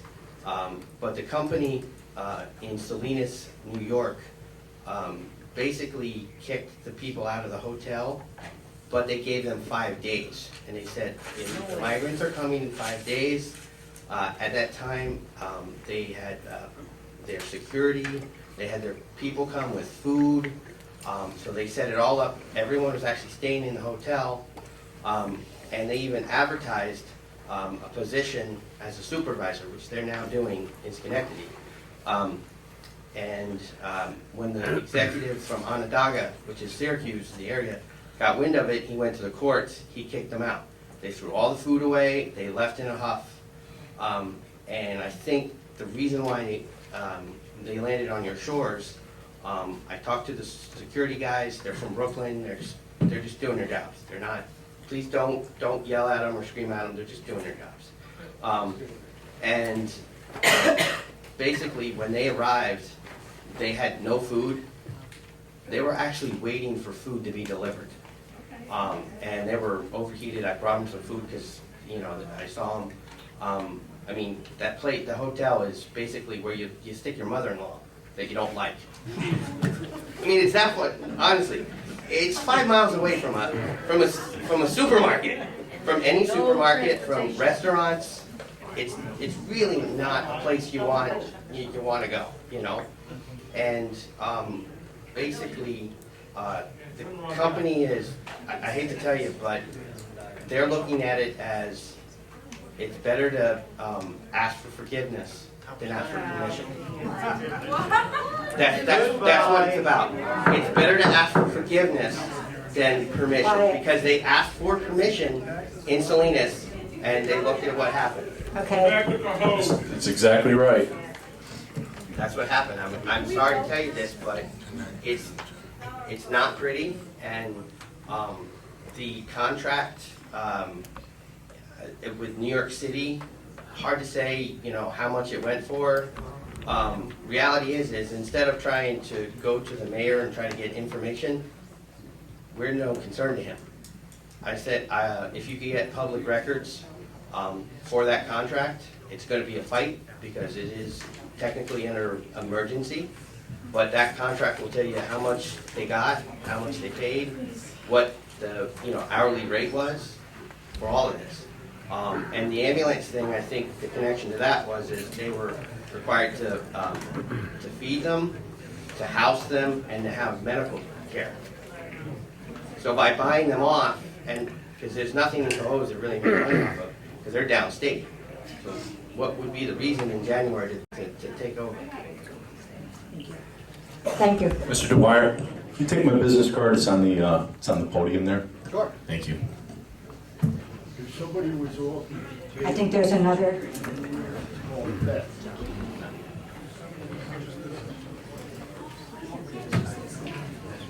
My name is Reverend Heather Kramer. I live at 1058 Theodore Road. And I just want to remind people that whatever label you put on these people, they're people. The Bible is very, very clear about how we treat the resident aliens.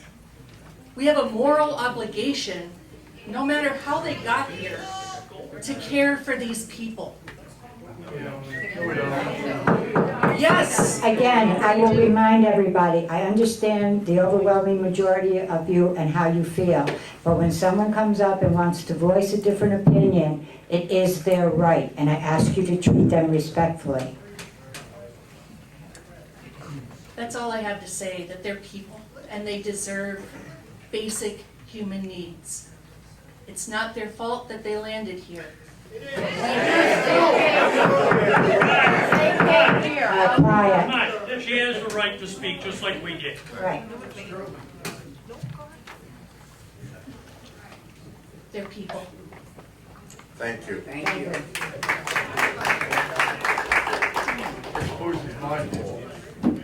My name is Marlo Olson. I'm not a Rotterdam resident, but I live less than 2 miles from the motel in the town of Guilderland.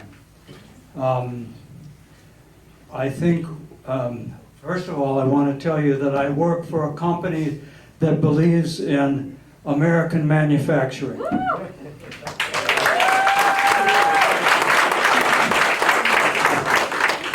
But I am not here to emote or complain. Honey attracts more friends than vinegar. And the reality is, and this is a reality check, I'm a realist, I'm not a pessimist, I'm not an optimist. I'm a realist. The reality is, the people are here. So what do we do? What can we do? What should we do? Let the gentleman speak, please. The first thing we can do is get rid of fear. Perfect love casts out fear. If you don't know what that means, look at your Bible like the last lady said. All right, get rid of fear. Folks, there are elderly people, I'm in my 70s. There are elderly people that are afraid. They don't know what to do. Hey, hand them something like We are with our when the solicitor calls on the phone, say, Jesus loves you, or something, and they'll go away. Come on. Hand them a Bible. What is right to do? That's the question. Yes, there will be crimes. There's always going to be, and shame on the government. Shame on the mayor and all that kind of junk. But what is the reality? What can we do? Think about it. Thank you.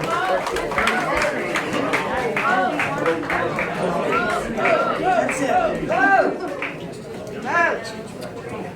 Sorry, my name is Caitlin Russell. I live at 2440 Curry Road, 6 houses down. I am. I'm trying. I live 6 houses down. Me and my husband, we moved to Rotterdam 12 years ago, have a family, 2 beautiful little girls that now I have to worry about every day. Are they going to lose their daycare? Are they going to lose their special services in school? I don't know. You don't know. Why don't you know? We don't know. And again, you guys were brought this, apparently from one of our first speakers, last month. Why wasn't this addressed? Why? Why didn't we do a state of emergency when Rensselaer County did in April? There were immigrants, aliens, whatever you want to call them. They were dropped off in Colony in May. You had to see the writing on the wall.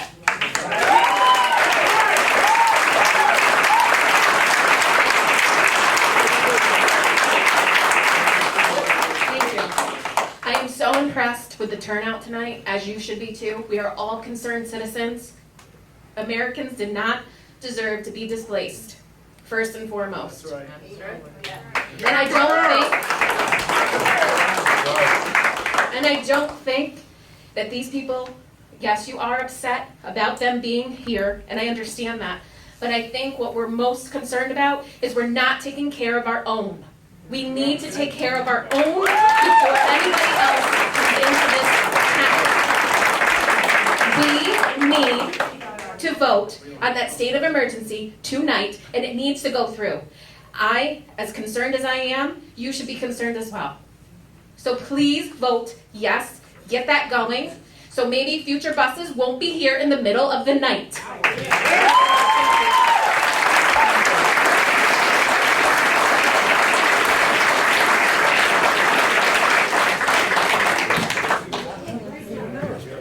Okay, we're closing privilege of the floor. I think everybody's had a chance to speak, and we're going to move on with our resolutions for the night. So our first resolution is Resolution 238 of the year 2023. The clerk will read. Calling on Schenectady County to pause any further mitigation in the county by declaring a state of emergency. Is there any discussion? I'll make the motion. Motion by Mr. Dodson. Do I have a second? I'll second it. Second by Mr. Mastriani. On the question, clerk will call the roll. Mr. Christou? Yes. Mrs. Miller Herrera? Yes. Mr. Dodson? Yes. Mr. Mastriani? Yes. Mrs. Collins? Yes. 5 yes.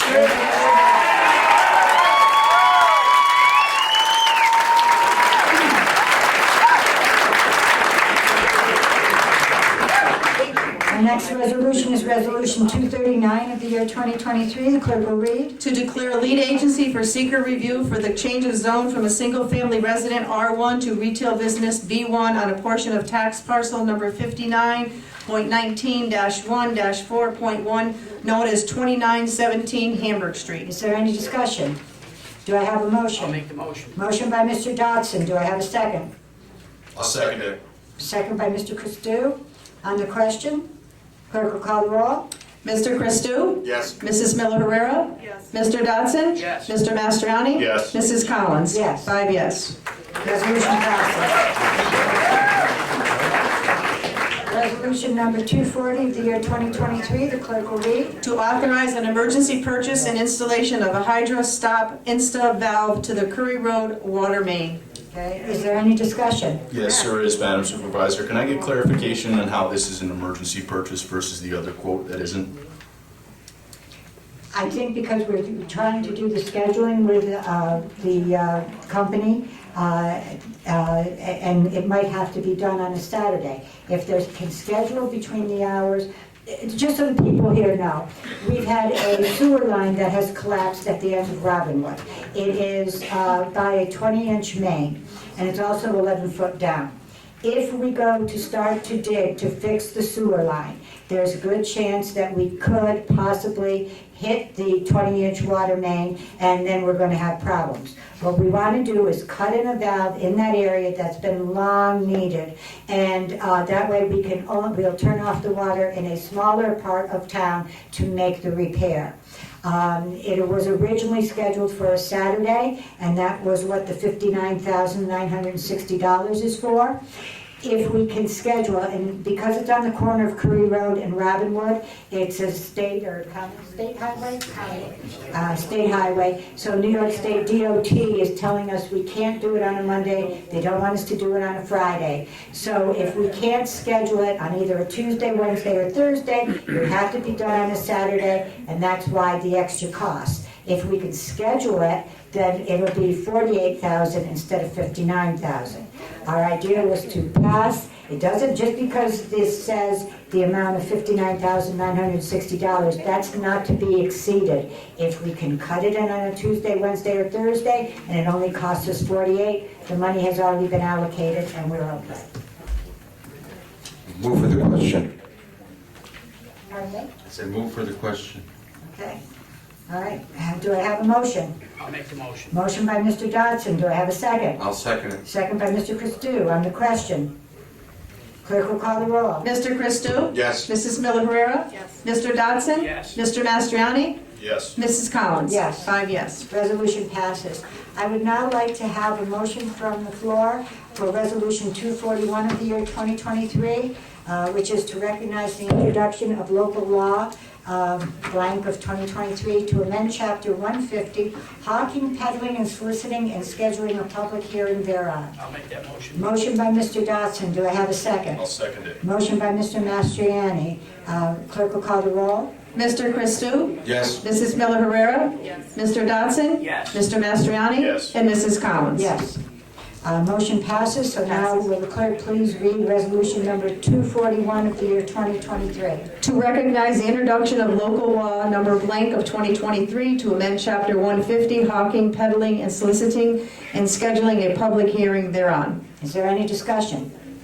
I will say that this is the local law that we are introducing, and we will have a public hearing on it probably on August 9th at the next scheduled board meeting, and it deals with panhandling within the town. All right, do I have a motion? I'll make the motion. Motion by Mr. Dodson. I'll second. Do I have, I'm sorry, on the question? Clerk will call the roll. Mr. Christou? Yes. Mrs. Miller Herrera? Yes. Mr. Dodson? Yes. Mr. Mastriani? Yes. And Mrs. Collins? Yes. 5 yes. Resolution passes. That concludes our resolutions for this evening. We'll now move on to liaison reports. Do any of the board members have anything to say under liaison?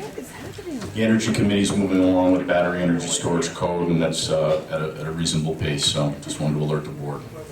Thank you, Mr. Mastriani. Is there any board member that has anything to say under miscellaneous? Yes, Madam Supervisor, I'd like to say a few things. Okay, first and foremost, due to the influx of misinformation on social media, I feel obligated to address one issue. Regarding the rumors that my restaurant somehow sent meals to the Super 8 or contracted to Super 8, it is complete falsehood. Okay, whoever's source they say they saw people there, they're sorely mistaken. As the owner of Tops, I can legitimately tell you that we did not prepare nor did we deliver 180 meals to the hotel. I've checked sales records and no such large order was placed, nor do we have a delivery policy. Meals for 180 people cannot be prepared at the drop of a hat. If we did make such a sale, I would have no problem owning up to it. I am personally vested in this community. My family's been here over 70 years. I have lived here all my life. My elderly parents live here. My 2 children both went to school here. I have numerous relatives who are also Rotterdam residents. The safety and well-being of all of Rotterdam's residents, as well as my family members, will always be my main priority. Please keep in mind that Tops American Grill is a public restaurant and is also vested deeply in this community. Tops employs 40 people. 40 families rely on my restaurant and the job their family member has in order to put food on their table. We also generate a significant amount of sales tax for our community. Throughout the years, Tops has donated through various fundraising efforts to various youth organizations and charities. We have raised thousands of dollars for local youth sports teams, autism, breast cancer, local students with cancer, and so many other organizations. How do we support this local community? By selling food. We do not pick and choose who is allowed to order from our restaurant or who we are going to feed. The current situation definitely warrants our concerns. As an elected official, I will always do what is ever in my power to protect our community and preserve its well-being. But no matter what the opinion may be regarding those staying in the hotel, denying any human being food, or consciously allowing people to be hungry, especially children, is not my idea of what kind of citizen I want to be. I would be more than happy to continue this conversation in person, with anybody at this time. I'm the most accessible elected official ever. Come find me, we'll break bread, we'll have a cup of coffee, and we can talk about it. But I'm not going to, as long as I have the power to feed children, if they need food, I'm not going to deny them.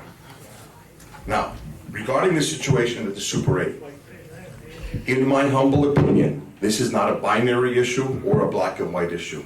It is a multifaceted, complicated situation with a great deal of gray. First and foremost, those of you who know me know that whatever my position or opinion may be on an issue, the process must always take precedent and the process must always prevail. No matter what the outcome of an issue ends up being, the process must be preserved. I will defend the process above all and before any position or potential outcome. What I notice here, there was no process. And if the process existed, it did not include the people involved in local government, and it did not include any person or entity of the community that would be affected by this. This, therefore, is unacceptable and shameful. What can we do about it? That may be above my pay grade. But if there is legal action that can be taken against the federal government or the mayor of New York City and these misguided policies, I hope we do pursue it. Mayor Adams opened his front door to these unfortunate people, led them through his hallway, and right out his back door. He basically told them, don't stop walking until you've left my home and my property, and keep walking until you're the neighbor's problem. And that's wrong. As far as the individuals themselves who are currently residing at the Super 8, I believe we shouldn't harbor ill feelings on those in that current situation. We should wish them no harm. Why do I say this? Because it's not their fault that they are here. They were sold a bill of goods, a false... Let me finish, please. I didn't interrupt anybody. They were sold a bill of goods. They were sold a false dream. They were told, hop on that bus and we will lead you to the promised land. The land of opportunity where you would be welcomed with open arms. They weren't told they were being used as political pawns. They weren't told there's a segment of the American people that have concerns. Whether those concerns are legitimate substantive concerns or concerns that may be misguided and fueled by misinformation. Either way, I'm pretty sure they were told, and they were not told that there was controversy involved in their arrival. Most importantly, I can guarantee you, they were not told that upon their arrival, they would be displacing American families whose situation is as dire as theirs. I asked those at the federal government level, as well as Mayor Adams, what was your action plan for those homeless people who were thrown out of their hotel rooms with 1 hour's notice? What was your action plan for the family who lost their home in a fire and was placed in that hotel by the Red Cross and was also kicked to the curb? We are asked by our government leaders to show compassion. In my analysis, the way this all transpired, it just proves that their compassion is hypocritical and political, not humanitarian.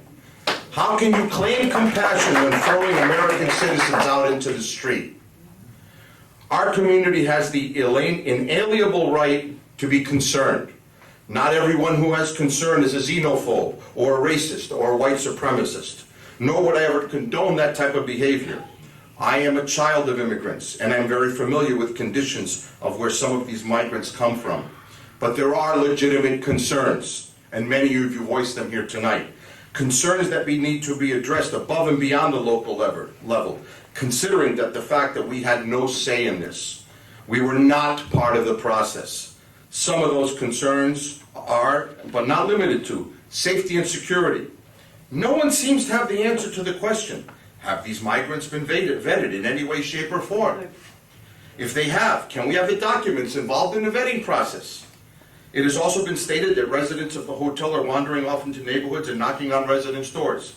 Again, with no organized process in place, we have no ideas what rules or guidelines were put in place or expected of these residents.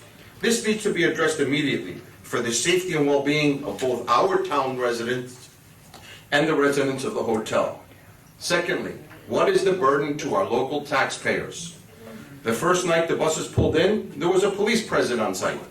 The police department has also since been called over there for some minor issues. Also, the school year is around the corner. Is the federal government or the mayor of New York City prepared to write the check for the additional resources, such as ESL teachers, translators, additional books, materials, aids needed for the children living in the hotel? Or are we going to shove these unprepared children into classrooms that are already borderline overcrowded? This would be an injustice to both our current school children and the migrant children. Our resident children would not have the proper attention of their teachers, and the migrant children will be so overwhelmed and out of place without the proper resources they need to assimilate that in the end, no one's going to get a proper education. Our budget is already strapped. Again, no process, no planning, no resources in place for such an emergency. Regarding the theory of they should come in the right way, that would be great if there was still a legitimate, clear, right way in place. Sadly, there are a few issues at the federal government level that are more lucrative left unsolved. And there's too much money in the controversy. Immigration happens to be one of them. And this is just my opinion. You have one side of the aisle screaming, we need to show compassion. These people have nowhere to go. Let's raise money. You have the other side of the aisle saying, we don't know who's coming in. Bad people are coming in with the desperate ones. We need to secure the border. Let's raise money. Yet how many administrations later, we still have no manageable immigration policy? Why? Because the most important, the most valuable part of any legitimate immigration policy must involve job creation. No one wants to apply the simplest logic to the immigration policy.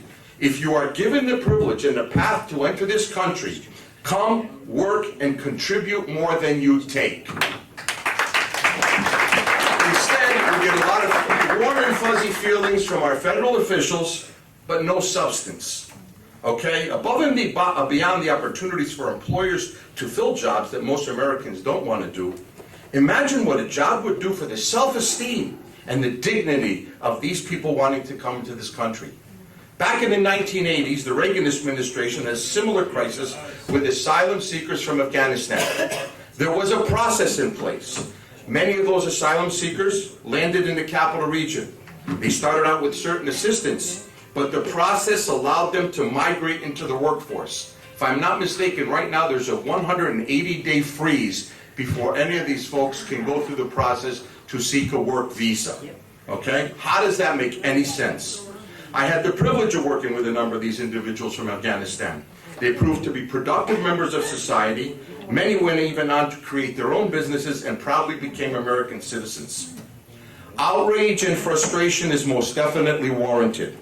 But let's direct that outrage where it belongs. Let's start with the mayor of New York City and with those in government at the state and federal level whose only purpose, is, in my opinion, is to use these migrants as political pawns. To the career politician, it is to their advantage to have this polarized division amongst the American people. Why? Because it distracts us from noticing they do not govern with the best interest of the American people. The more we fight amongst each other, the less we notice they are not doing the job we are elected to do. They are elected to do.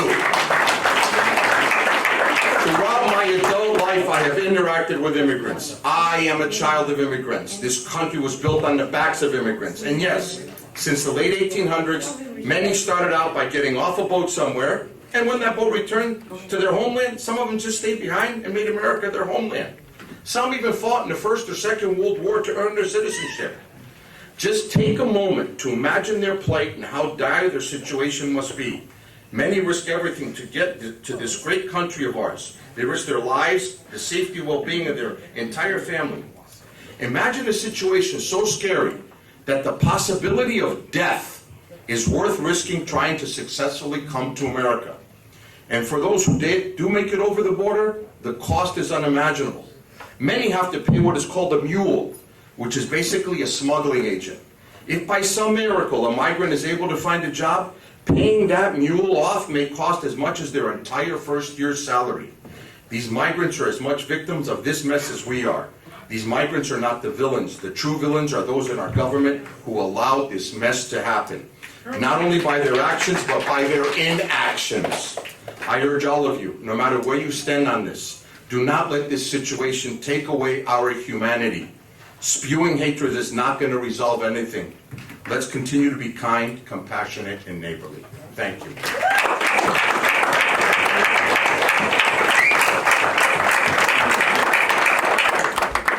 If you saw some of the board members kind of speaking, we weren't trying to be rude to Mr. Christou. I just found out that somebody has hacked into our live stream feed on Facebook and apparently either is showing pictures, obscene pictures, or saying obscene things. So we've had to cut in and out and trying to go back to it to see if we can get rid of it. So that's why we saw us talking. Is there any other council member who wishes to speak? Yeah, I'd like to say a few words. I'd like to thank everybody for coming here. It's just as painful for me to sit through this as it is for all of you to come here. I want to thank you guys for providing comment, information. Took a lot of notes. There are a lot of points that we can build upon, and I can assure you that I am not going to let this fight go away.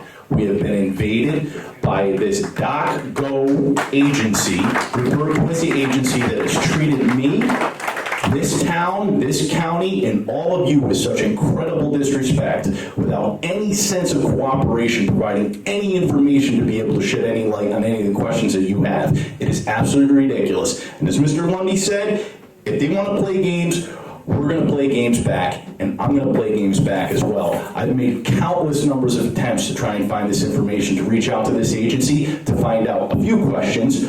What government body or what government agency hired them? Is it the City of New York, as I've been told anecdotally? Well, the City of New York does not have any jurisdiction in Schenectady County, okay? This board does. And I'm going to use every bit of power that we have to fight back against these people, okay? It's absurd. They tell the Motel 8, they tell the security detail not to provide any answers to any of us. That is not the way to come into our community. I have all the sympathy in the world for immigrants. My father's an immigrant. I don't want to judge anybody that's there.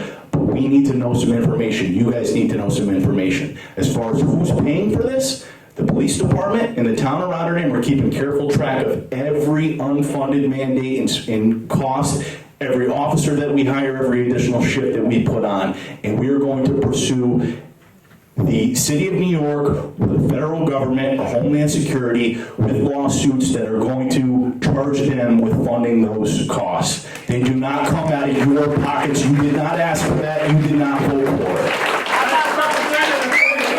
So I want to indicate some information that I know to illustrate to you guys. I finally, after multiple attempts, spoke to the owner of the manager of the hotel. And he told me that on Friday the 14th, his boss, Mr. Chang of Metro 10 LLC, said that they were going to be moving migrants in on the 19th or 20th, Wednesday or Thursday of last week. Well, on the 17th, Monday of last week, he got a call from his boss, Mr. Chang, saying that no, you need to get the people that are in the hotel out because they're coming in Tuesday night, so they need to be out Tuesday midday. If it wasn't for one of the people that got kicked out of that hotel making a call to the news media, we may not have even known of these buses coming in the darkness of night through the back door. Okay? We don't know where else this is taking place. And everything is total secrecy. So I will find out who hired this .go agency. I'll find out why are they keeping such a level of secrecy. I will find out a full money trail of all the contracts involved, and I will share that information with you guys as that information is revealed to me. Just give me a second to kind of look through my notes here. There's a lot of different planks that we can go down, and we are going to go down them. We are a nation of laws. We are ruled by laws, and we are not ruled by men. Our federal government has broken the basic laws that were articulated before in U.S. Code Title 8 about human trafficking and human smuggling. And you guys see the effect that it's having, and that just scratches the surface. That doesn't talk about the fentanyl that's coming over the border, and that doesn't talk about the human trafficking, the sex slaves. There's more slaves in the world today than there has ever been in human history. Let that sink in. And our government and the Mexican cartels are exacerbating that.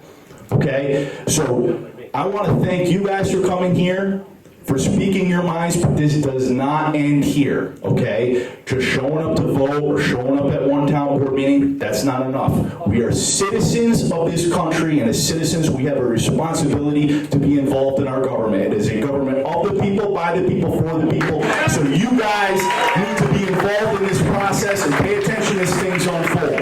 Keep pressure on this board, keep pressure on the county, and above all, reach out to Mr. Paul Tonko and begin conversations with him. Send him an email, letting him know your thoughts, and then follow up with phone calls. When he eventually gets back to your email, continue that correspondence, because this is serious what's going on right now. And currently what's happening is the federal government is suing the state of Texas for putting a buoy in the Rio Grande River, and which is not allowing people to swim across it. The federal government is suing the state of Texas for that. And you know what? There may be just cause in what's going on there, but talk to your federal representative about it. Start to get to know Mr. Paul Tonko. So when he comes to the feast, you have something to talk to him about. You lobby him to change his position and do the humanitarian thing and shut down this border.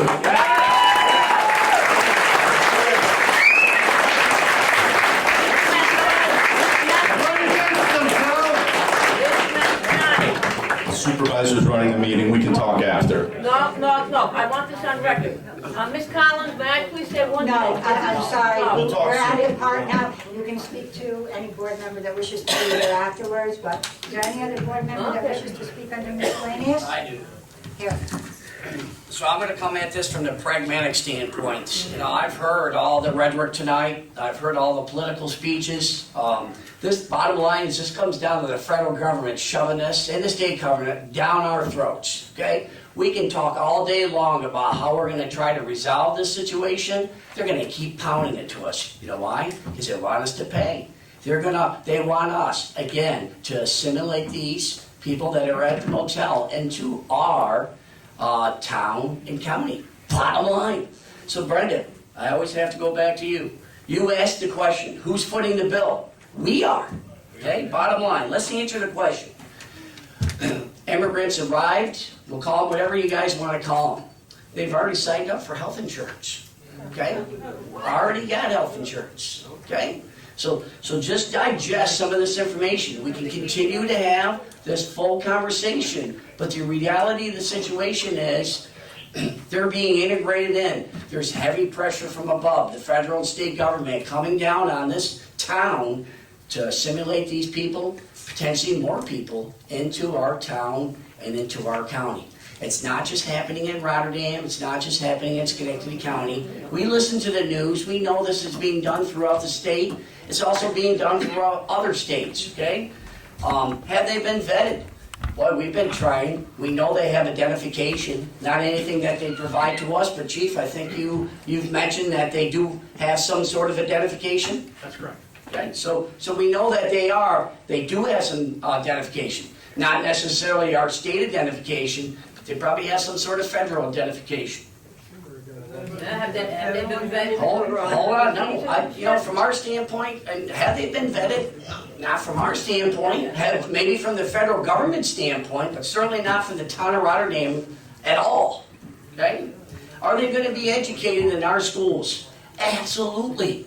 We are required under state law to educate children from 5 to 17. Bottom line, we can talk about it all day. I know, but if they don't have. There will be a decision at the county level, okay, to determine where they're gonna come in. Are they coming into our school districts? I believe so, yes. They will, in the end, okay, they will be assimilated into our school system because we're not allowed to discriminate. Bottom line, listen to the words, not allowed to discriminate. That word will be coming up quite a bit. If they're not vaccinated. Hold on, that'll be resolved by them, they'll have to, but I'm telling you, they're coming in, they'll have whatever vaccination the federal government thinks that they need to come in here. It's a federal government, okay? Motel 6's responsibility. So far, Motel's responsibility, Motel 6, the owner, is to take a big check. Super 8, I don't care. Is to take the money. Okay, they got the money. Their responsibility now there is to house them and to collect money. Okay, what is our recourse from there? Are they in a facility there that's from a fire and code standpoint? We have been in there. I think a gentleman raised that question. That was one of the most immediate things that we did right away, is go in there with our people to check to make sure that the building itself is at least safe. We've had the whole conversation again about just the humanitarian side of this. We certainly don't want anyone to go into some structure that's unsafe. Doesn't matter who they are. It's our moral obligation to make sure that the people that were put in there are indeed safe. That, from the town standpoint, has been done, and we'll continue to follow up on that as we should. Just like we would for any, quote, U.S. citizen or anyone that stays in those facilities.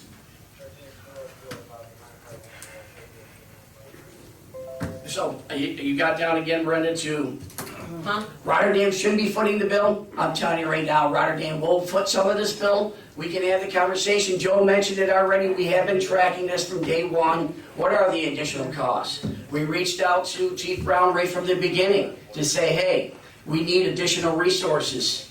He got the additional resources. That's going to come at an expense to the town of Rotterdam. Okay? There's going to be other expenses. Stuff that relates to the school. We're not the body for school-related conversations. That's the county, and it's through the school district. We're not going to answer school-related questions that relate to these children.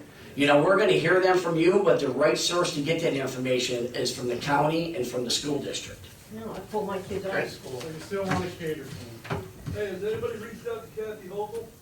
You're joking. You gotta give her $5,000 first. Hold on a second. So let's talk about a couple other things. I've heard again about the employment. Okay, these people are extremely poor. They probably came here with the clothes on their back. What's their first thing they're going to do? Is to come out into our neighborhoods looking for work. Okay, and as I heard from the conversations tonight, there's people that are for and against this. There are going to be people that are going to hire those people in our community. Bottom line, they're out there, they want to work. When? They're out there now. So my understanding is right now, because they're asylum seekers, they got so many months that they can't, they don't have a work permit or whatever. It doesn't matter about a work permit. It comes down to they're poor and they want money. Period. That's the bottom line. They don't care about a 1099 or a W-2. They care about cash.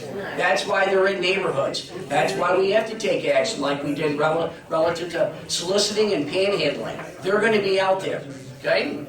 So they can get free health insurance, but they don't have to have work. This is not the town of Rotterdam. I'm telling you, this is federal government. Just saying. Bottom line. And we can sit in here and have these conversations, okay? We can blame each other. But I'm telling you, when it comes to the federal government down to the state, it's squash. You will do what you're asking for. We're going to you to make it make sense. Understood. I'm trying to make it as clear as I possibly can here, okay? I don't want you to leave this meeting, again, after having, all this conversation with some like untruth. I mean, the reality of it is they're here, and the ones that we have, we're gonna deal with. Then the question becomes is how do we deal with it, more coming? And that is something that we are evaluating now. There's been precedent set legally throughout the states. Rotterdam is not the only community that's sued the federal government or the state government. There's been adjudication of some of those cases. We're taking that information now to determine what is our best course of action to continue to deal with this issue from a local standpoint with your tax dollars. That's the bottom line. You're here to tell us to fight. We are going to use your tax dollars, okay, that come into us to fight this because we don't have any other choice. If we don't fight, more buses are going to come to the town of Rotterdam and to Schenectady County. So yes, will we be using taxpayer dollars to fight this? Absolutely. Okay? Why don't you go after the owner? We got $5 million to do this. Why aren't we going after? We don't know. He's a private individual. Because I don't care. We got $5 million in New York City. So, Brendan, should we sue? You want us to sue that property owner? Is that what you're asking? Yeah. That's what we want to hear. So sue that property owner. What are we suing him for? Actually, hold on, no, that's Brenda. It's in the federal law. The gentleman already said what it is. He violated some arboretum. The reason I asked is I want to make sure the town attorney's hearing, okay, where you guys are coming from. Because obviously, we have to look at all these options when we get into determining what is our course of action, okay? I understand. We have a process, just like Councilman Member Christou mentioned. We don't just willy-nilly, we can't go like they did in Martha's Vineyard, bring in 3 buses, okay, ask our police or the county to go in there and evict the people from there, put them on a bus and then send them back to Martha's Vineyard or to New York City. That's not happening in the town of Rotterdam, okay? We can't do that in the town of Rotterdam. New York okay? City can, but the town of Rotterdam. New York City chose to do that, okay? They have their policy to do that. Okay, understand something before you guys already conceive what I'm saying. I have a lot of compassion for those people that are stuck in that motel. I got that. I have compassion. But I'm sorry. You want to call them asylum seekers? They're illegal immigrants. Illegal. They didn't come the right way. You have so many people that came up here and told you where they're supposed to have gone first. They showed up at our doors. I have compassion. My grandparents, they came over to this country, but they came over to this country with sponsorship, made sure they could work. And if it wasn't for them being here, I wouldn't be here, and you guys would be very happy. So, we totally agree with that. That should be the process that Evan's talking about. Told you they don't like me. No, stop. What I'm saying is I don't want people, and I don't think people here that come up and talk are not compassionate. I'm starting to get this feeling that people are saying we're not compassionate, we don't care. But you know what, they're getting free stuff. These guys came. Took me 20 years to get a free cell phone. They got cell phones. They got cell phones. Yes. They gotta stay in trust with their cards out. I'm just trying to I'm just saying. Well, they got them. What do you think those bracelets are for that we've been told about? Who does? Each one's for a separate account, they make money, or they're still in their family. Lady has a question. I'm so sorry, thank you. I don't want to interrupt or anything like that, but with all the interruptions, there are some things that you guys said that I couldn't quite grasp. So I just wanted to make sure I heard you correct. So you had said that you were going to try to pass a law against the panhandling, right? So Rotterdam already has a law on the books, Chapter 150, talking, peddling, soliciting. We are amending Chapter 150 to include information that was not previously included in that local law to address the concerns that the town has been facing more recently. Okay, so this law that we currently already have on the books was just not comprehensive. That's correct. Okay. Yes. Thank you so We're much. trying to tighten it up. Thank you, everybody, for being quiet, so I